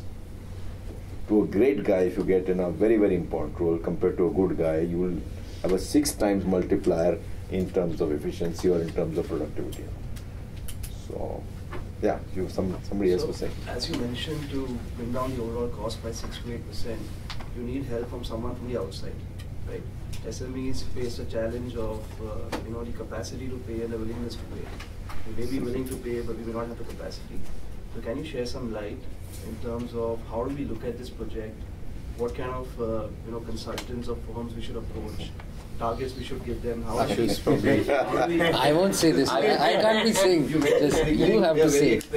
Yeah, no, but I think they are giving that overall picture. I mean, we call them because then they are giving a larger picture because they are far more experienced. But there are many consultants available, and many of them will work on a variable basis. So the key thing to negotiate now is to pay negotiate for performance. Pay for performance. I will give you suppose you should done first is scoping study. You have a say 100 crore business. You do a scoping study. Many times they may not even charge anything. They'll say, okay, based on some data available, I can see a potential of say 5 crore cost reduction. Then you sign up with them. Okay, I'm willing to pay you say 50 lakhs upfront, and if I achieve 5 crores, I'll give you 1 crore extra benefit. So there are consultants available, including Ashu is one consultant, and I think Mukesh is. You want to say something? There'll be many consultants. If you want, Shivani, I can give you names. I don't know, I know him, but there are many consultants who are actually operating with small and medium size organization. And only if you're 500 crores, of course, you should go to 80 current. But there'll be, I'm sure there are. There'll be many. So don't look at. There's no dearth of consultants. So you're willing to take a variable? Yeah, of course you have to. They will be variable taken. You want to talk about your experience, how you operate. So exactly like Harsh said. So I operate on a fixed plus variable, and the variable is linked to client success. So if you succeed, I succeed, or the team succeeds. So what is the percentage? Is there typically, there is so it varies between 15 to 30%. 15 to 30% of variable. So 70% fixed. Now suppose if he is a 100 crore business, 5 crore is cost reduction. Yeah. On a thumb rule, how much would be your cost and how much would be fixed, how much would be variable? So let's say for a 5 crore reduction, it would be maybe about a 25-30 lakhs fixed, and maybe a 7 to 10% on the cost saving. So if you got 5 crores, another 50 lakhs. Yeah, so there is a higher delta he gets on the cost saving. Yeah, a high delta. So how much of is that that you advise on hedging? What is your take on, like I have seen, hedging is one tool that you use in business to save costs over a long period of time. Like you borrow in, not in India, you borrow at LIBOR rates and you get money. So I have a very stark view on it. Yeah. If you're doing business, do business. Yeah. Hedging is a different cup of tea. Yeah. Yes. Never mix hedging and core business. Okay. Only yesterday I gave an example. There's a very different example of a different scale. Nestle is one of the largest buyers of coffee. Yeah. And of course and coffee is very well traded globally. I mean, New York Stock Exchange has coffee futures, etc., right? So what they've done is, unbundled the running of the business. So what they need to source coffee for making Nescafe or whatever on a daily monthly basis, the teams run reverse auctions and buy. They have created an independent coffee trading cell which sits out of New York, which has specialist capability in trading coffee, whatever, and all the tools, techniques and skill sets. The team basically says, based on the production plan and based on the sales growth, etc., what are the consumptions and positions that they will have at different points in time. So this goes to the specialist team. Then the specialist team independently takes position. And they also completely delinked the profit margin or loss created in trading is in a different P&L altogether. It has nothing to do with your coffee business, right? That is my preferred model. Never mix trading gains with business. You have completely different capability. I think one of the pitfalls is people get a comfort that, I know how the commodity is moving. Even the best guys get probably 55-45 hit rate. Yeah. So there are going to be 45% of the times you lose. No one makes 60-30. The best of the traders don't get 60-30. And if that 45% is the first, you hit a first loss, it can actually destabilize your business also fundamentally. Actually, if you can get 70-80% success on trading, you may as well stop the business and get into trading. You'll make more. Sorry, the other thing is just the hedging part of it, right? First is important to understand what are the natural hedges in your business. Are you getting too much exposure? So we are saying is don't trade, so don't try to speculate on that side, and understand also hedging has a cost. So if there are natural hedges, just balance on that. If you have too much exposure, hedge that business. So don't speculate, hedging is okay. I mean, if you're an export business and you want a dollar hedge, dollar to be covered, those are you're using a bank to do, but don't take positions to speculate on dollar rupee movement. You have to take a cover of. I will tell you what we do, because I think he rightly said your core business is more important. It's impossible for anybody to predict what will happen to the exchange, especially dollar and all that. So don't waste too much time in predicting and how much should I cover, not cover. We have a very simple policy. We take options, Yes. So if there is an upside, you get some upside, but there is a cost to options. Yes. And it's very clear that people will not start speculating, because organizations like Vocart, they were almost wiped out because they started taking big hedges and big positions on foreign exchange, things like that. So don't do that. I think your core thing is to concentrate on your business and either do a hedging, which is a safe hedging, just cover for your exposure. Cover for your exposure rather than trying to take too much risk on that. I think this is my advice, and concentrate on your core business, the returns will be more. Yeah. Sorry. Oh. How are you doing on time? Looking for a break and another 10 minutes to take a break. Which can be measured, it is possible to do a cost optimization, but in certain cases like marketing expenses. So how do we, what is the optimal level of cost we should incur? And secondly, in cases I'm in retail sector, there is the big valuation game going on in online spaces and everything. So how do we balance this cost optimization? Now, like Amazons and Flipkarts, what kind of cost optimization will be working on them when they are just pushing for top line growth? So I think there's not too much logic that you can apply on the way of Flipkart. I think it's where the money is coming from. Masayoshi Son or whatever. There are enough. So I think there's a gaming and there's a different thing. If you survive, then So I will not comment that much on it. I think if I was to break your question, right? There's a first level of question that comes up is how much should I be spending, say a marketing category or an R&D category, what is the right level around it, and that's the first question to answer. Second is, once I figure out, let's say I want to spend 2 crores on this activity, what is the efficient way to spend that money around it, right? Second is an easier one I'll come to. First is a more difficult one. The way organizations look at it is, if you are in a business that is existing and there are other players around it, so you do a benchmarking around it and figure out, saying is, for your market share, etc., for that industry construct, how much money you need to be spending. So for example, share of voice versus a market share is a good metric to look at it. It'll give you a directional answer around it. On top of that, then you can apply your own P&L structure and what is the ideal shape that you want to be. And you say, for this, given I'm different from other players operating, should I be equally at that benchmark level? Should I be lower, or should I be? So it's a bit more strategic, but it's giving you a starting point on which you can be higher or lower around it. And then you will get a broad idea, I should be at 1.5, or actually I want to price a little bit higher than others, but I need to then position myself as more premium, and hence I'm ready to spend a bit extra, 2.5 instead of the 2 number around that. So that's through a benchmarking. It has to be a top down around it, as well as the business needs. Second then comes up into is, now I know that number around it, what is it that I can do? Then you can figure out, saying as if I'm doing marketing, what are the areas, outdoor mein karna hai, ya, print karna hai, ya, activation, catchment flyers, and then you start looking at ROI on each of those elements and see whichever is the highest ROI, through that drive the mix of it. Which is one overlay to what Himanshu said. Ask, what is the objective you are trying to drive through the marketing expense? At the broadest level, and Himanshu can expand more on it, you're either creating awareness or creating an action. Awareness is, okay, I've launched a new brand, I want people to know that this particular brand has come to the market. Second is, since you said you're a retail, it might be I have a shop or a physical presence, I just need people to come. I'm running some promotion, like there is a monsoon discount going on, or I've launched a new collection if I'm apparel, whatever it is, right? You want people to be aware so that they can come and make a purchase to you.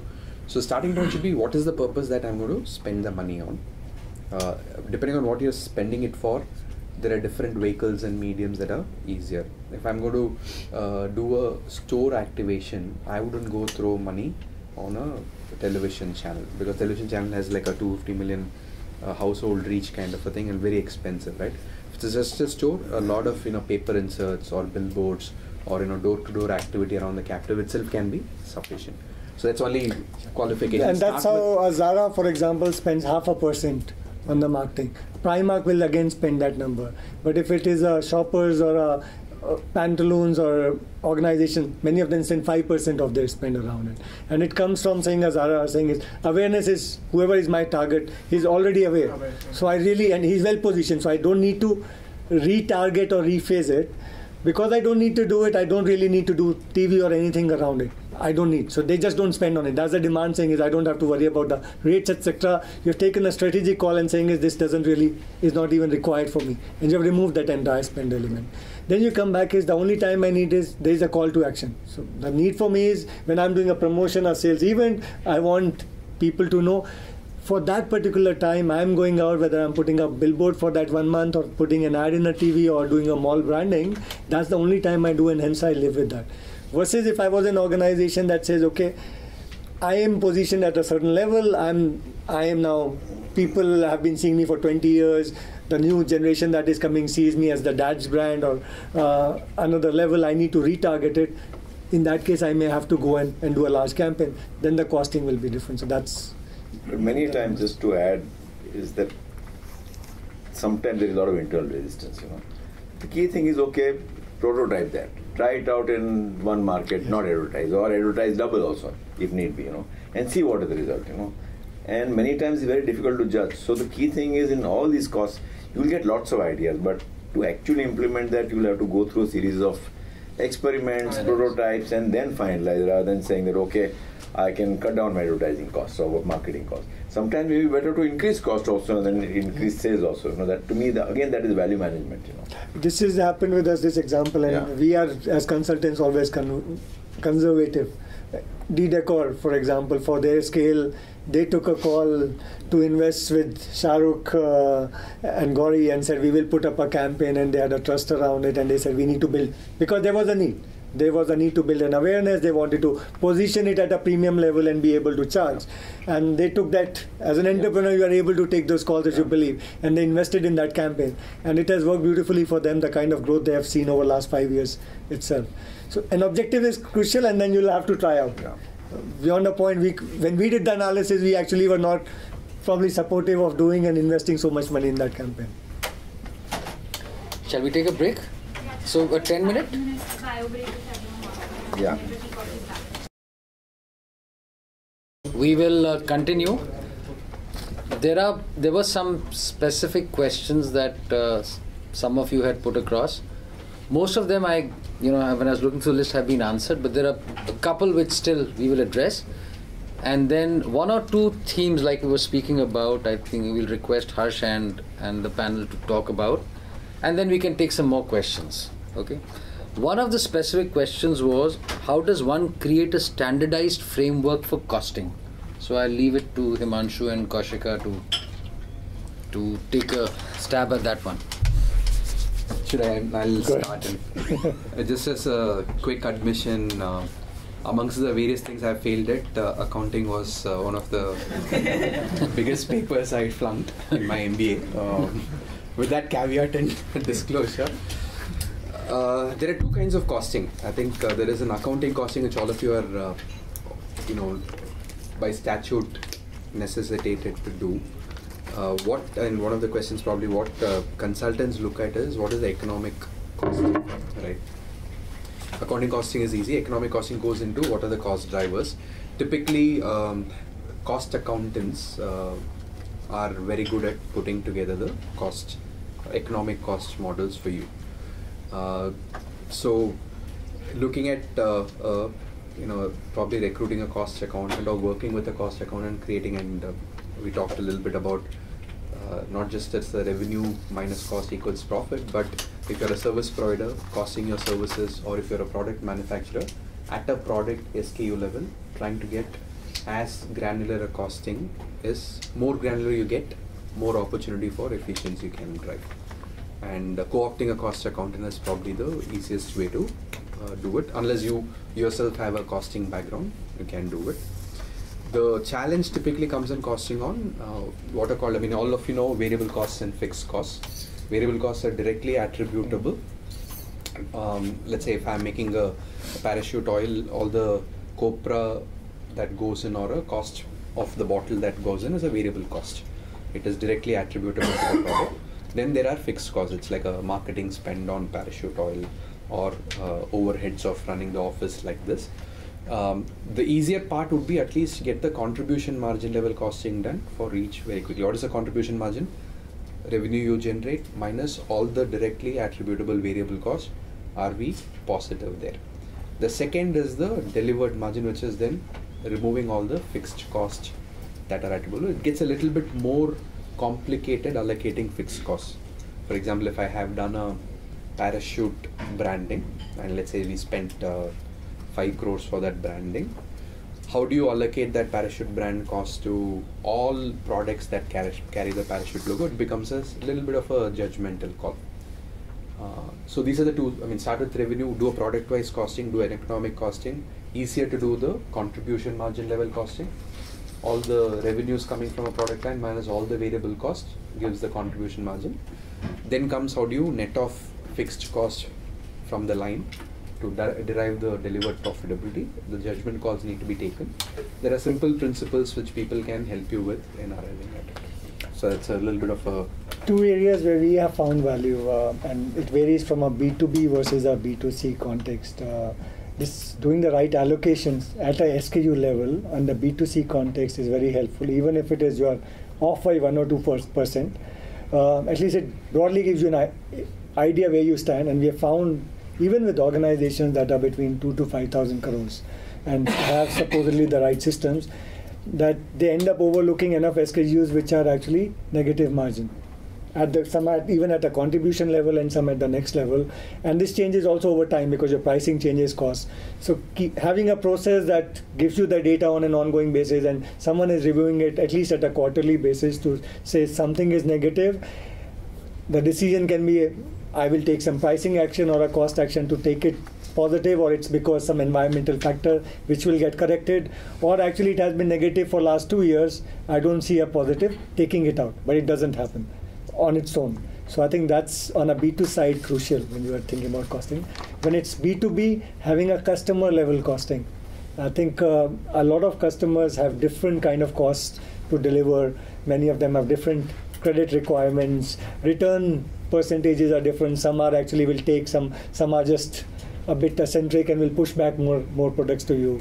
So we have seen it can make a difference of 3 to 6% at a customer level on that. And if you don't allocate, you are not either able to price it smartly for them, or actually are serving customers who are actually negative in terms of margin attribution.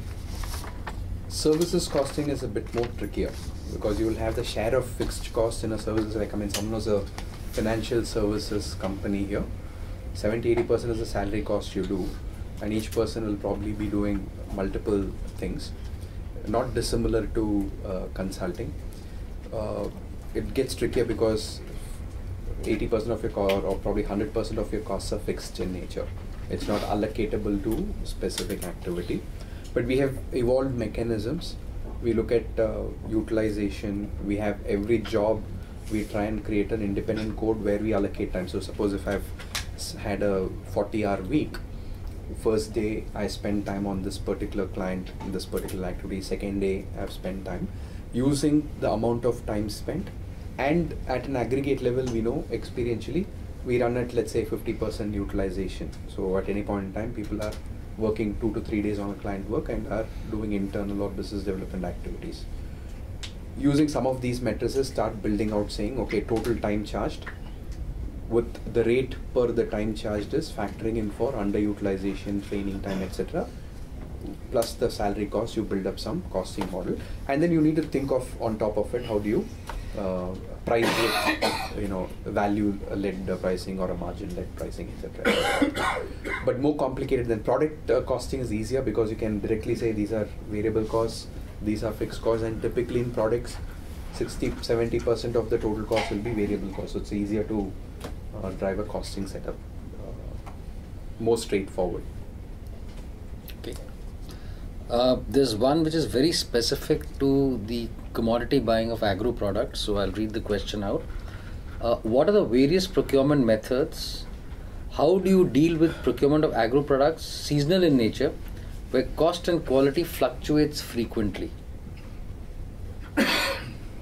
Okay, there are 3 parts to the question, right? First, I'll set up a overarching context on agri product. I'm going to draw on the example Harsh said. They deal with copra, which is as good an agri product. The first lesson he shared, most important, we do it every time, is understand the full value chain of everything from what is the productivity of the coconut tree to what is the first step of taking the coconut out to the ground, then drying it, processing it, then crushing it to get oil. At every stage, what is the cost or value buildup? Having that understanding is very important.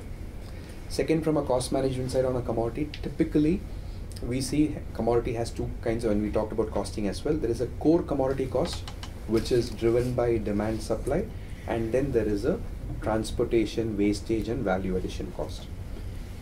Typically, the cost management techniques are best applied at the value addition stage.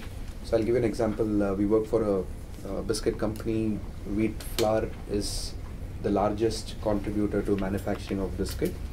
When we looked at the wheat value chain, a lot of distortions in India. You have a minimum support price, but there is diversion of wheat happening. Many a times there are millers who are able to buy non-MSP wheat and give you at a lower cost, etc., etc. So it was a very complicated situation. But what this company used to also do was take positions on wheat and convert it into flour, right? We said, okay, if you look at the total cost of wheat, let's say it's 35 rupees or 40 rupees. The grain cost is about, let's say if you take 40 rupees, 35 rupees is the grain cost. 5 rupees, 2.5 rupees is the transportation cost, and 2.5 rupees is the grinding cost to convert wheat to flour. We can't do much about the 35 rupees, which is the core commodity cost. But on the 5 rupees, can we do something interesting to reduce it from 5 to 4, let's say? So 2-3 ideas that came up when people started looking at it. There were certain kinds of milling machines which had better technology, buller machines or something, that could grind the wheat flour much finer. So normally the industry used to get 65% of by weight as flour. But if you used a buller machine, you could actually extract up to 70, 72, 73% even of flour. So gradually encouraging their wheat flour mills to upgrade technology to get better extraction of flour started reducing the conversion cost in the wheat value chain.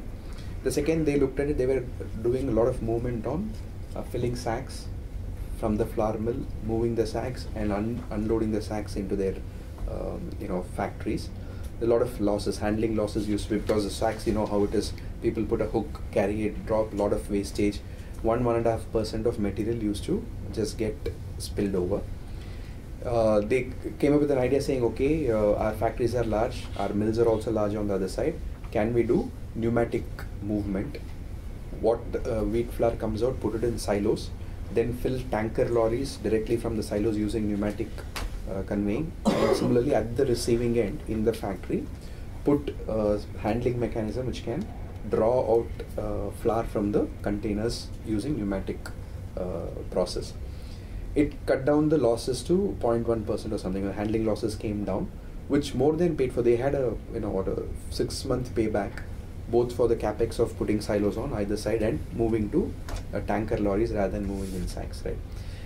Simple example. So in commodities, to summarize, core commodity, we did talk a little bit about hedging, etc. Some of those techniques work, but it requires expertise. But look at the value addition leg, you will find opportunities for efficiencies in getting some monies out. If I may add to it, the other element is whether you can play on the specifications a little bit. So for example, we worked with a company which is big in tea. Any tea that is a blend of multiple different inputs. Earlier they would have one fixed recipe around it, and hence you are buying around it, and you're buying something from Kenya, something from India, and you blend it together. That's a simple process around it. What we came out is, and the price for all these keeps varying. You come out with saying is create multiple recipes for the same one. So each one has a few different, and you define tolerance ranges, saying is this is the outcome of the tea, and they created a language that didn't exist, saying is a final tea has 5 elements around it. There is a body, there is a taste, there is a color around it, and they put numbers around it and gave around.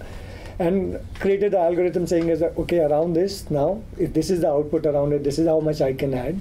Now as the pricing varies around it, you start buying differently, because now you say at a point of time given, because India prices are higher and Kenya is, this recipe works better. At a second point of time, another recipe works better. You're creating more flexibility for you to be able to do it. The other element is, I think, the first part of the question, what are the different element or process of sourcing? I think the fundamental process of sourcing remains the same. What we call, and organizations worldwide uses the 7 steps strategic sourcing process, which basically starts with first figuring out what are the category requirements from your side, doing an assessment of the entire supply landscape, and then getting into a whole process of saying is how do you run an RFP around it, whether it's how often do you run around it, and then getting even into vendor evaluation, etc. So it's a very clear methodology applicable almost in every case. Obviously within that the variations exist, but those 7 steps on knowing the category requirements, supply landscape, etc., that remains constant across whatever you're buying. There's a seasonality and differences in quality part. Seasonality you need to store. I think that's the simplest thing. You'll have to incur the cost of storing.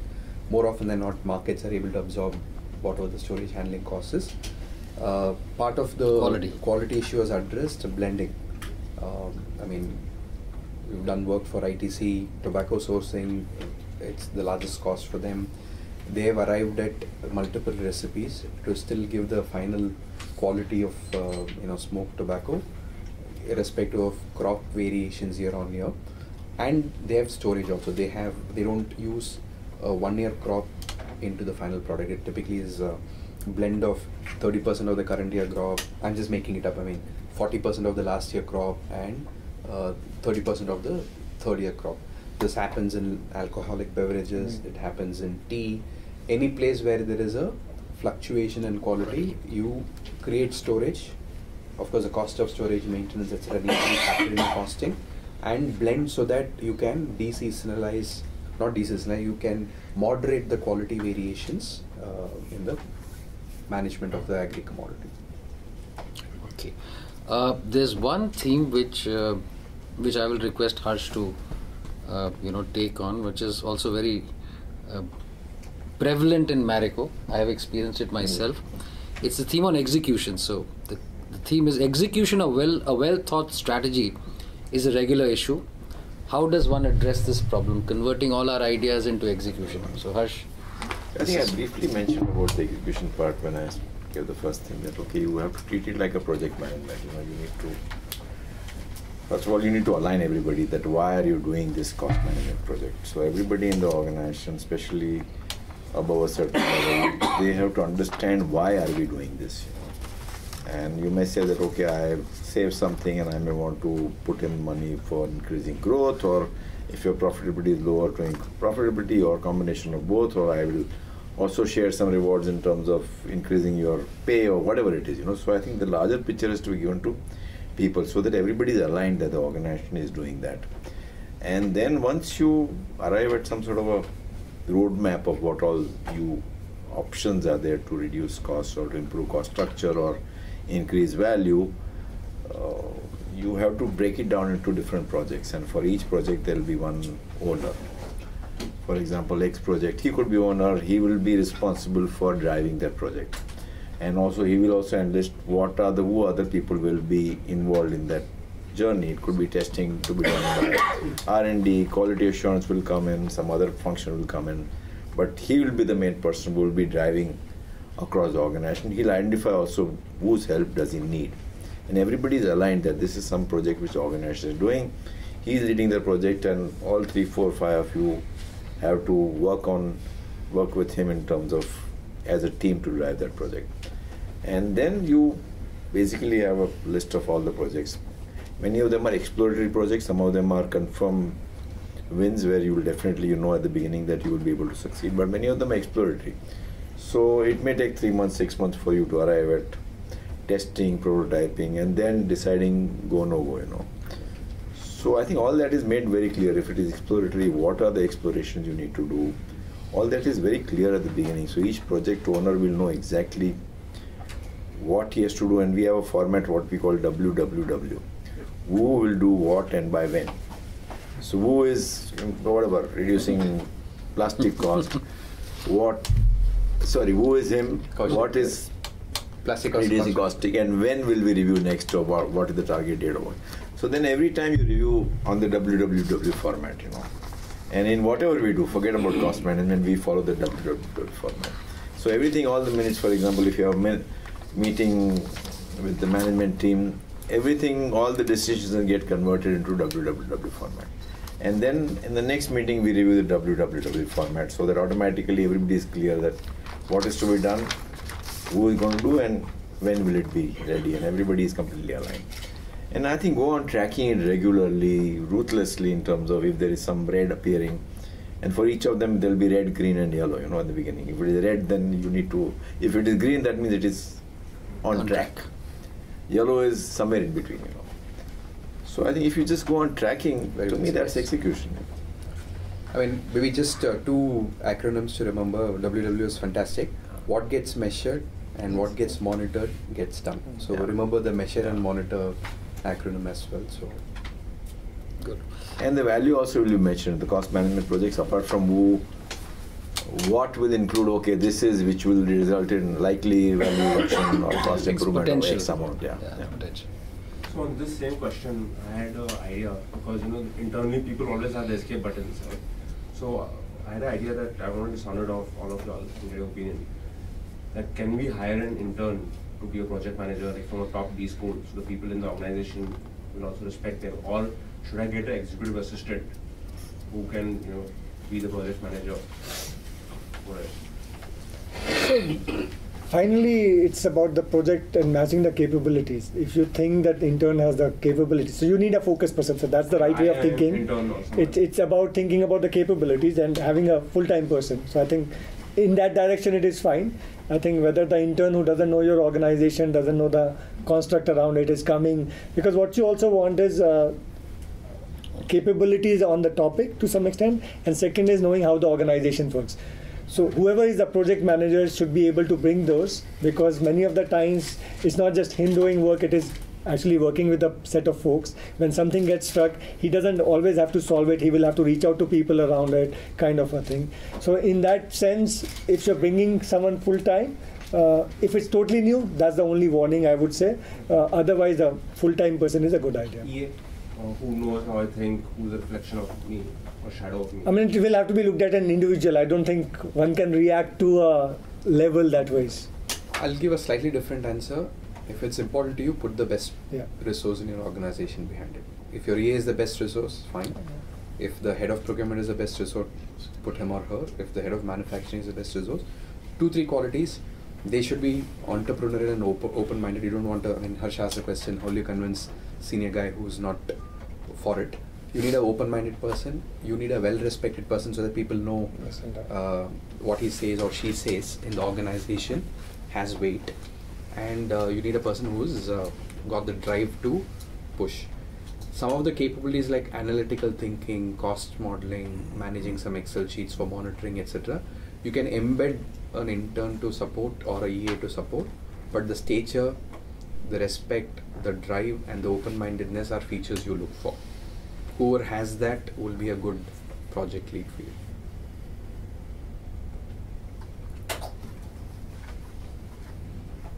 Okay, this is the last one that we have which we've not covered, which is on inventory. Inventory is a major asset in the retail trade. What are the global norms for inventory cover in stock turns in the retail trade for homeware stores? And what are the tactics we should adopt to reduce inventory? So, I don't have a specific turn number answer. Maybe you should look at Home Depot, etc. But typically, 12 to 18 turns is a good place to be in. Every month you refresh, kind of a thing. But some categories are very low. I mean, furniture will be very low, and towels and other homeware will be very high, so on and so forth. But what we find consistently being effective in inventory management is stock what sells, right? So go to a replenishment mode. It was done fantastic work on the front end through the VMI program, where distributors get stocks that they sell rather than what the organization wants to push. So you have a mechanism of replenishing. If you have, I don't know how many stores the person who's written has, let's say you have 3 or 4 stores and you have a central inventory holding point, send maybe the first store fill, 11 stores, right? First store fill, you will have to fill the shelves. You don't need you can't have an empty shelf in a retail outlet. It's not generally a good practice. So you need to fill the store to look full. After that, wherever you're getting inventory from, replenish what you're selling, as long as it's a running product. If it is there, I mean, again, you can look at your inventory into buckets of regular. I mean, I have hand towels which always have to be kept, versus there are some special seasonal products I do. In a regular product, you go for replenishment. You keep central stocks of a commonly running product and then sell shift to the outlet what is actually sold. For seasonal products, you have to place, it's a kind of a promotion, it's probably a short time window. You take a judgment call on what is likely to sell, send something to the store, but again, don't send all the inventory to all the stores. Send what you expect to sell and the rest keep it centrally. And a good example is when Toyota is known in automotive industry for efficiency. They used to have distributor stocks all across America for their regular cars. When they launched Prius, they kept all the Prius stocks in just one place because it was a hybrid car. They didn't know what will be the acceptance rate, no past demand pattern that can be used to forecast what it will sell, etc., etc. So having a central inventory helped them. Of course, the product turned to be a great success. Now I'm sure they have stocks everywhere. But when they launched, it's a very, whereas all the other regular cars, the Camry, which is a fast selling car, was kept all across US, right? So where you have visibility to demand pattern, distributor stock holding is good. Where you don't, centralized stock holding is better. In fact, on the retail side, that's why inventory is a crucial topic on it, and that's why usually you will try to saturate a market with stores rather than spread yourself wide. So instead of focus on a region or a city rather than the industry. And why it is crucial is because if you are focused and saturating a market, you can afford to have a warehouse in that place. And the ideal position should be that you are able to serve each of these stores almost on a daily basis, so that most of the inventory is held back. And the more aggregated it is, the lesser the inventory that you will require around it. Also, it also helps is ensuring that to just drive discipline, stores which are in expensive places that real estate is don't have much of a backroom space. Actually, don't even allow for it. Have most of it customer focused as a space 80% plus, so that you don't stock anything really over there except for a minimum a day's inventory kind of a thing, and you're working through a system that is then disaggregating based on whichever store demands it. But I mean, it's difficult to give a number for a home concept like this. We can come back on it. But. Okay, so we're through with the questions, and if there are any other questions from the audience, we'd be happy to take them. Please go ahead. So we are manufacturers of machines, and they are very specific, so we cannot get into bulk manufacturing and keep all of them ready. So how does a just-in-time manufacturer design its costing system? Like, we cannot procure all the electronics or the parts which go in bulk together. Some of them want a longer machine, some of them want a faster machine, some of them want a slower. So how do I design the costing when I start with becoming an efficient company in that case? So the construct is you're a make-to-order Yes. organization. So the important aspect would be when you take the order, and having a good backup of bill of materials that the order requires. Let's say you're making a lathe, there's an electrical component, there's a mechanical component, there is some materials to be bought, etc., etc. First step would be to estimate what is the bill of material for that particular order, and have standard costs based on either past experience or your alliances with people. I mean, I started off with Larsen & Toubro switchboards. They do a lot of made-to-order equipment. I'll give a switchboard example. There was panel was made of sheet metal. Then there were a lot of indicators. Switchgear was there. Fuse carriers, switches, etc. Then there were indicators, and so on. So there was wiring harness, etc., etc. For each of them, we had standard rates based on past experience. So if a new project company, let's say a DLF came and said, for this housing project, I need a electrical panel of these specifications, so many kilowatt hours of whatever the right specification. We used to first create the bill of material to say this is what it takes, have all the costs for each of the items from the database used, and on top of it you also have a conversion. I mean, you have to put it all together, so there will be time and materials used for assembling the board, transporting the board, etc. So for each of them you have standards based on what you've done so far. Add all of them up, and right at the bidding stage your quote is based on what you can deliver. Then it becomes a easy part. The mistakes people do is don't have a very robust cost estimation while they take the order, and in the rush to things, and you might have to walk out of some orders when you know the price has gone below your cost of delivery. But not having a very good understanding of what it costs to deliver even before you take an order is the first important step. The other interesting things they started doing was to get into alliances, saying, okay, my typical volume of machines are growing. I used to do 12 machines, 1 machine a month. I'm now going to go to 2 machines a month. If I do 2 machines a month, I used to buy 20 meters of wire. I'm just making it up. Next year I'm going to make 40 meters, and the year after I'm going to make 80 meters. So start negotiating at the back end with a wire provider to say this is your progressive scale. Start factoring that and giving me your standard cost. You start your 80-20, break down what are the 80% of your cost drivers. These are the 10 vendors who provide the 80. Start having a long-term conversation, reducing your or building efficiencies in your cost. These are the two suggestions I'll have for that. And so you can also say that, okay, if I achieve say two pieces of wire or 4 pieces of wire, Have the a cost will scale be down. that. Scale So down. you may not be sure at the beginning of the year. But you arrive at an understanding that if I do 10 next year, then yeah. you'll give me a 10% discount. So automatically it's built in The depending contract. on your volume. Yeah. Okay. Yeah. Thank you. Yeah. Yes, please. Can you just comment a little bit on the technology tools that may be available off the shelf, or even a small team could be commissioned to create that may help in better cost management, optimization, even execution, because a lot of these things will require some tech infrastructure. Okay, again, we use a lot of off-the-shelf tools.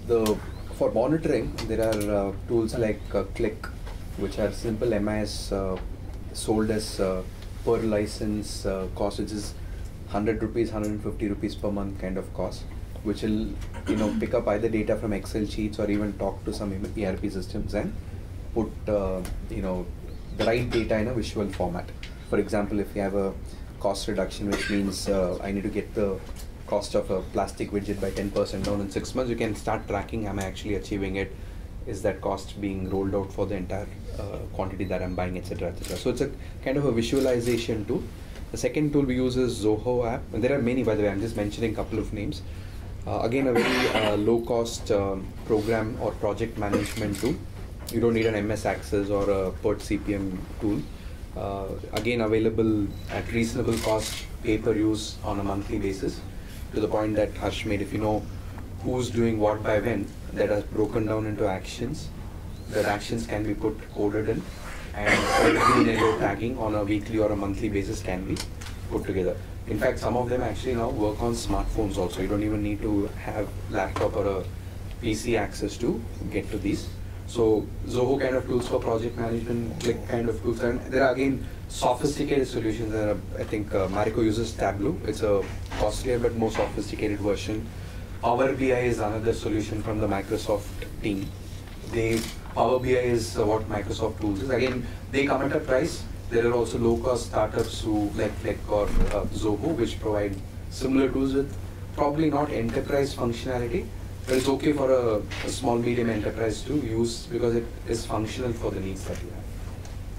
So there is a set of pipeline or a project management tools that Kaushik is talking about, and they vary based on the scale, and there are Zycus and CO, etc., which are more expensive, can get integrated into your, if you have an ERP. So they get more expensive, and then there are these low-cost solutions like Zoho that exist. And then there are point solutions saying is which category you are operating, if it is logistics optimization, and in that you have to create a network. It can be as much, you can do it in Excel if it is not too complicated, a bit more complicated, it can be a premium solver on that.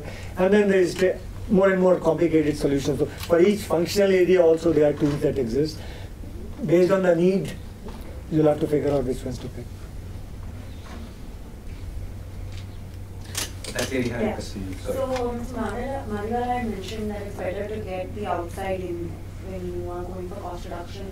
So how do we actually prepare as an organization before we go to another consultant, and what do we need to do in the organization before getting? Because a lot of times we go to a consultant and tell them going to come in and it doesn't work out.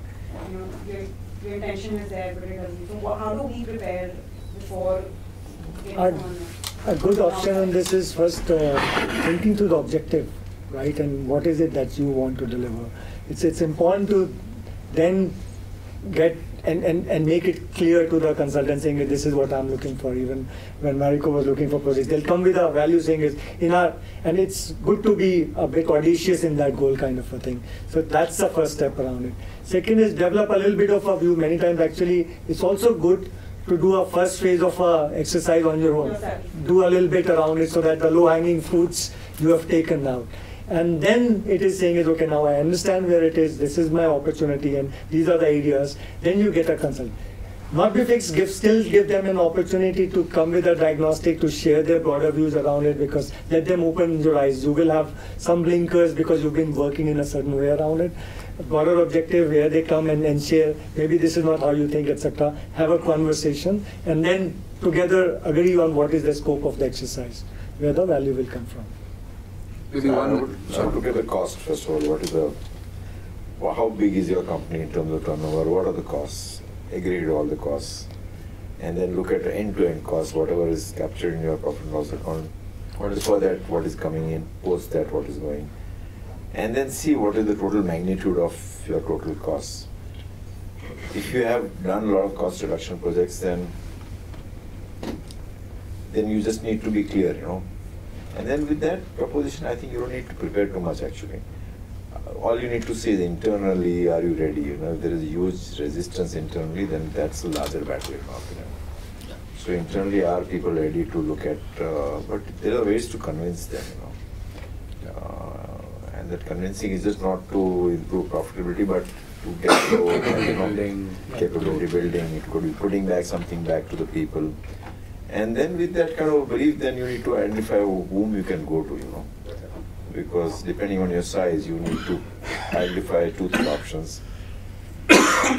Talk to them, find out, have a personal chemistry, what is your chemistry with them. Do reference checks. And then decide to move ahead, Just one qualitative, I'll give an analogy to explain what I'm trying to say. Consultants like a coach. So if you have to reduce cost, it's equivalent, let's say I have to become fitter. The consultant come and tell, okay, hit the treadmill 5 a.m. in the morning and do 2 kilometers in 20 minutes, right? Unless you do the running on the treadmill, it is not going to, make any difference to you. Translating into a consulting project, you're going to get a lot of advice and hand-holding to make things happen, but the doing has to be done by yourself. So you need to have, that's why the resourcing, correct people into the team is important. Because Himanshu's point, you need to start with a very clear objective. Okay, to Harsha's point, if I'm going to take an end-to-end cost, this is the scope, this is the expected deliverable. I want 10% cost taken out from, this is the areas that I want to do. This is the time I want to do it in 6 months, or I want to do it in 1 year. That's the second part. The third part is all, once you know what you want and you're prepared internally to put your resources to do it, choose the right consultant. It's like a marriage. Each consultant has technical capability, most consultants have. But equally, there is a personal chemistry that is very important. Different consultants have different philosophies of working. I can give you 2 contrasting examples. There's an organization called McKinsey, and there is A.T. Kearney. We were together a long time back. Both the founders were together. But they split because there's a fundamental difference in the philosophy. McKinsey felt we will give the answers, tell the chairperson of the organization, and they then need to implement the answers. A.T. Kearney felt, no, I need to go convince the person on the ground and bubble change up from bottom. Both have merits, both have situations which doesn't work. So you need to be very clear what kind of approach that you want to take in your organization. According to the approach, the cultural fit of the consultant is important. You don't want an approach which you want it to be bottom up, but get a consultant whose approach and changing is top down. That will be chaotic. And vice versa. If you want a top down consultant, getting someone who takes a bottom up approach, as this is one dimension, there are multiple dimensions of generating that comfort between the consultant's philosophy of change and your company's philosophy of change. Also look at, maybe if you don't want to take a company-wide cost management projects or value management projects, you may just say, I will only do it just to try in one function, supply chain or marketing. And then see how it goes and then expand it also. There are various ways, but for whatever you want to do, your internal people should be there. Because most of the driven will have to be done by internal, and the consultant will work, normally they will work in teams together. So they're not going to come and give a report. They will actually sit down with you all, work in teams, and then leave it to your people to move forward. If they're meeting with some roadblocks, how do you overcome the roadblocks? So your team will have to do a lot of work. And to that extent, they should have enough, shall I say, capacity to handle all that. So you had a question? Yes, so we are into manufacturing of material testing machines. So it goes into rubber, plastic, metal, textile. Each and every manufacturing sector for testing the raw material strength. So the way we have designed our manufacturing module is that we do the software. The most important parts like the software, the designing, the intricacies are done by us, and the more general parts like the frame manufacturing, the electronics are outsourced. So we thought that is a more efficient model than getting into bulk production. So in that case, what happens, some of the specific products are done outside. Now we have observed since 1 year that cost is increasing a lot because maybe that person is not very efficient and we have no control over his cost or his manufacturing setup. Sometimes he's rigid to make it more, more advanced. Like he's not ready to get into CNC. He's more into the traditional manufacturing setup. So that impacts our manufacturing time as well as costing. And second, what happens is there is another lag of the powder coating and the frame manufacturing because they have workload. So we don't have control over these costs. One question is how do I manage that? And second is we have a massive investment in the R&D, like the softwares. We have project-based software guys who we have to spend crores on developing a product because we have to again bypass the top manufacturer in the world. So how do I design a mechanism where I can recover that cost as well as one, control the cost which is dependent on outsourcing module? Okay, I'll attempt at an answer. But I mean, I understand the issues. I can intuitively see. First, again, reflecting on my project experience, before quoting, I would do double check on what is the delivery time for the mechanical parts you're outsourcing, what is the pricing that they are willing to commit.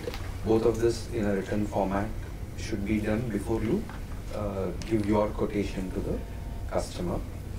That will hopefully assuage saying, okay, I don't have a problem that I committed to the customer that I'm going to give this in 2 months, but the frame manufacturer doesn't have capacity for the next 2 months and is only going to give 3 months later, leading to our customer being dissatisfied. So making sure all the critical folks are spoken both from a delivery time as well as from a cost to deliver point of view, that getting embedded into your client commitment, both price and service level, is a very important step.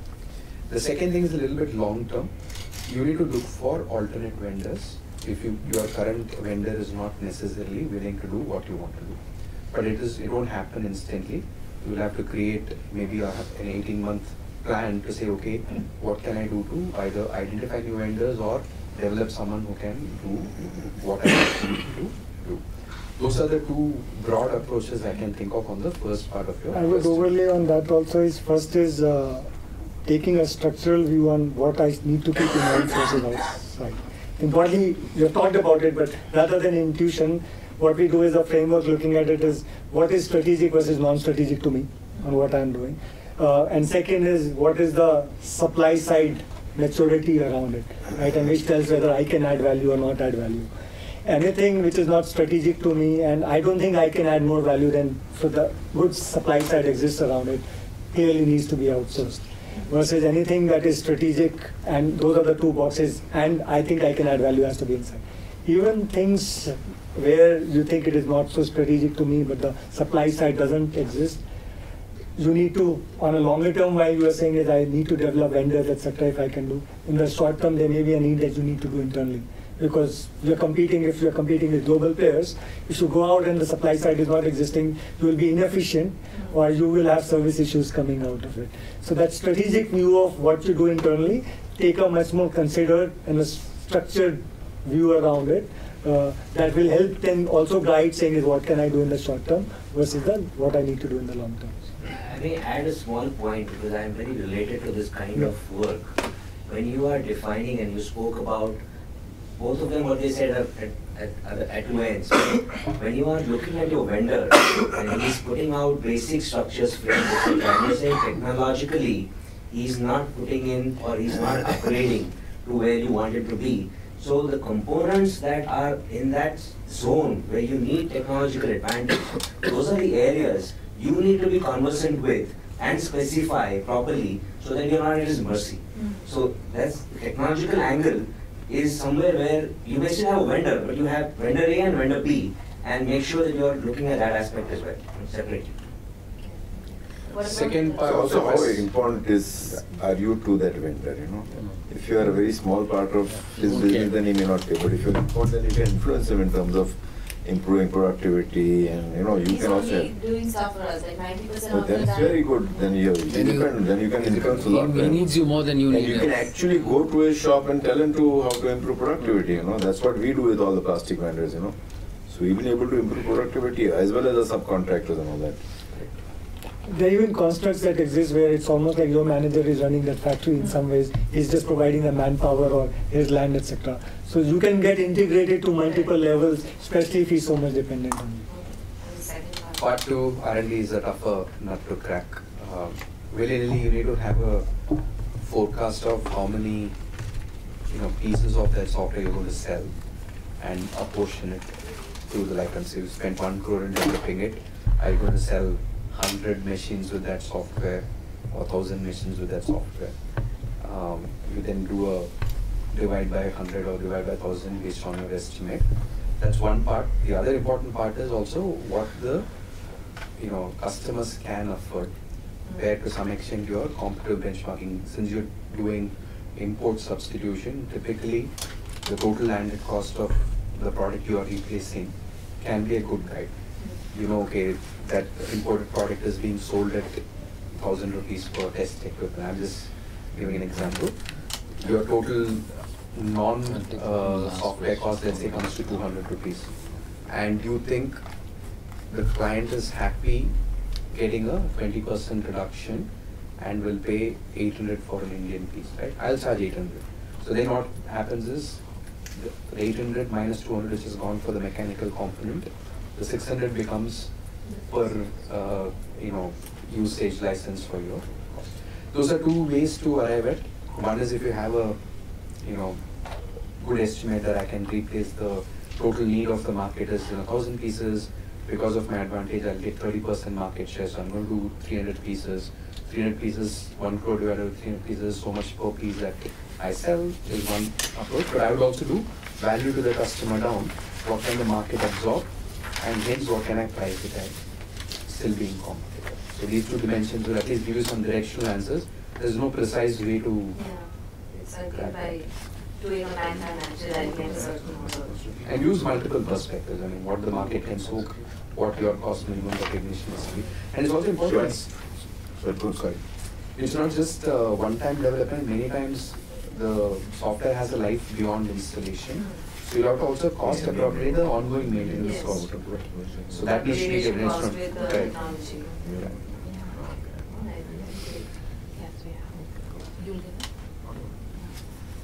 Can we just take one last question, if there is any question, because we're closing now. Okay. So Shivan, come. Thank you. Thank you, everybody. Thanks a lot.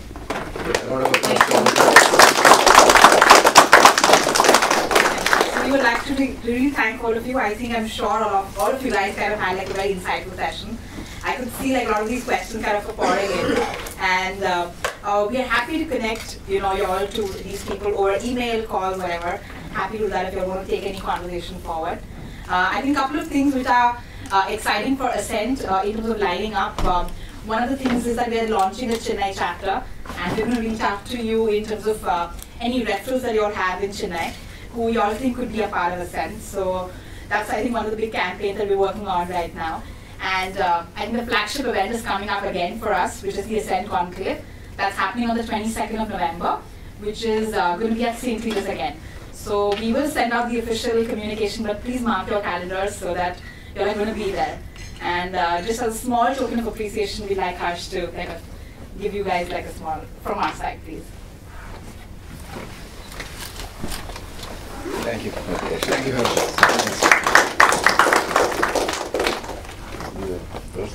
Yes. These are my sons for us. Thank you. Thank you, Harsh. So we've got lunch for you guys, and we request all of you also to kind of stick around so that if anyone wants to kind of engage with you people in the break. Sure. Okay? Thank you. Thank you. Yeah. Thank you so much. Thank you so much for a wonderful session. What you see here, we'll go back to our trust groups and we'll share this learning. Correct, yeah. So the effect would be multiplier. That's a great idea. Thank you. Thank you. And feel free to reach out if you have Unfortunately, we don't have any presentation, otherwise you could have sent that off. We'll share the videos. Once the videos are up, we will share it with the We'll make it notes as such. Yeah, notes. People will not watch. I've seen people don't watch such long videos. I don't know why, but they don't watch. There are some things like www. Yeah. Great tool. So even if you share learning, the multiplication factor is reached to about 200 people now. 350. 350 people. Wow. Good. Thanks a lot. Thank you. Thanks a lot. Thank you very much.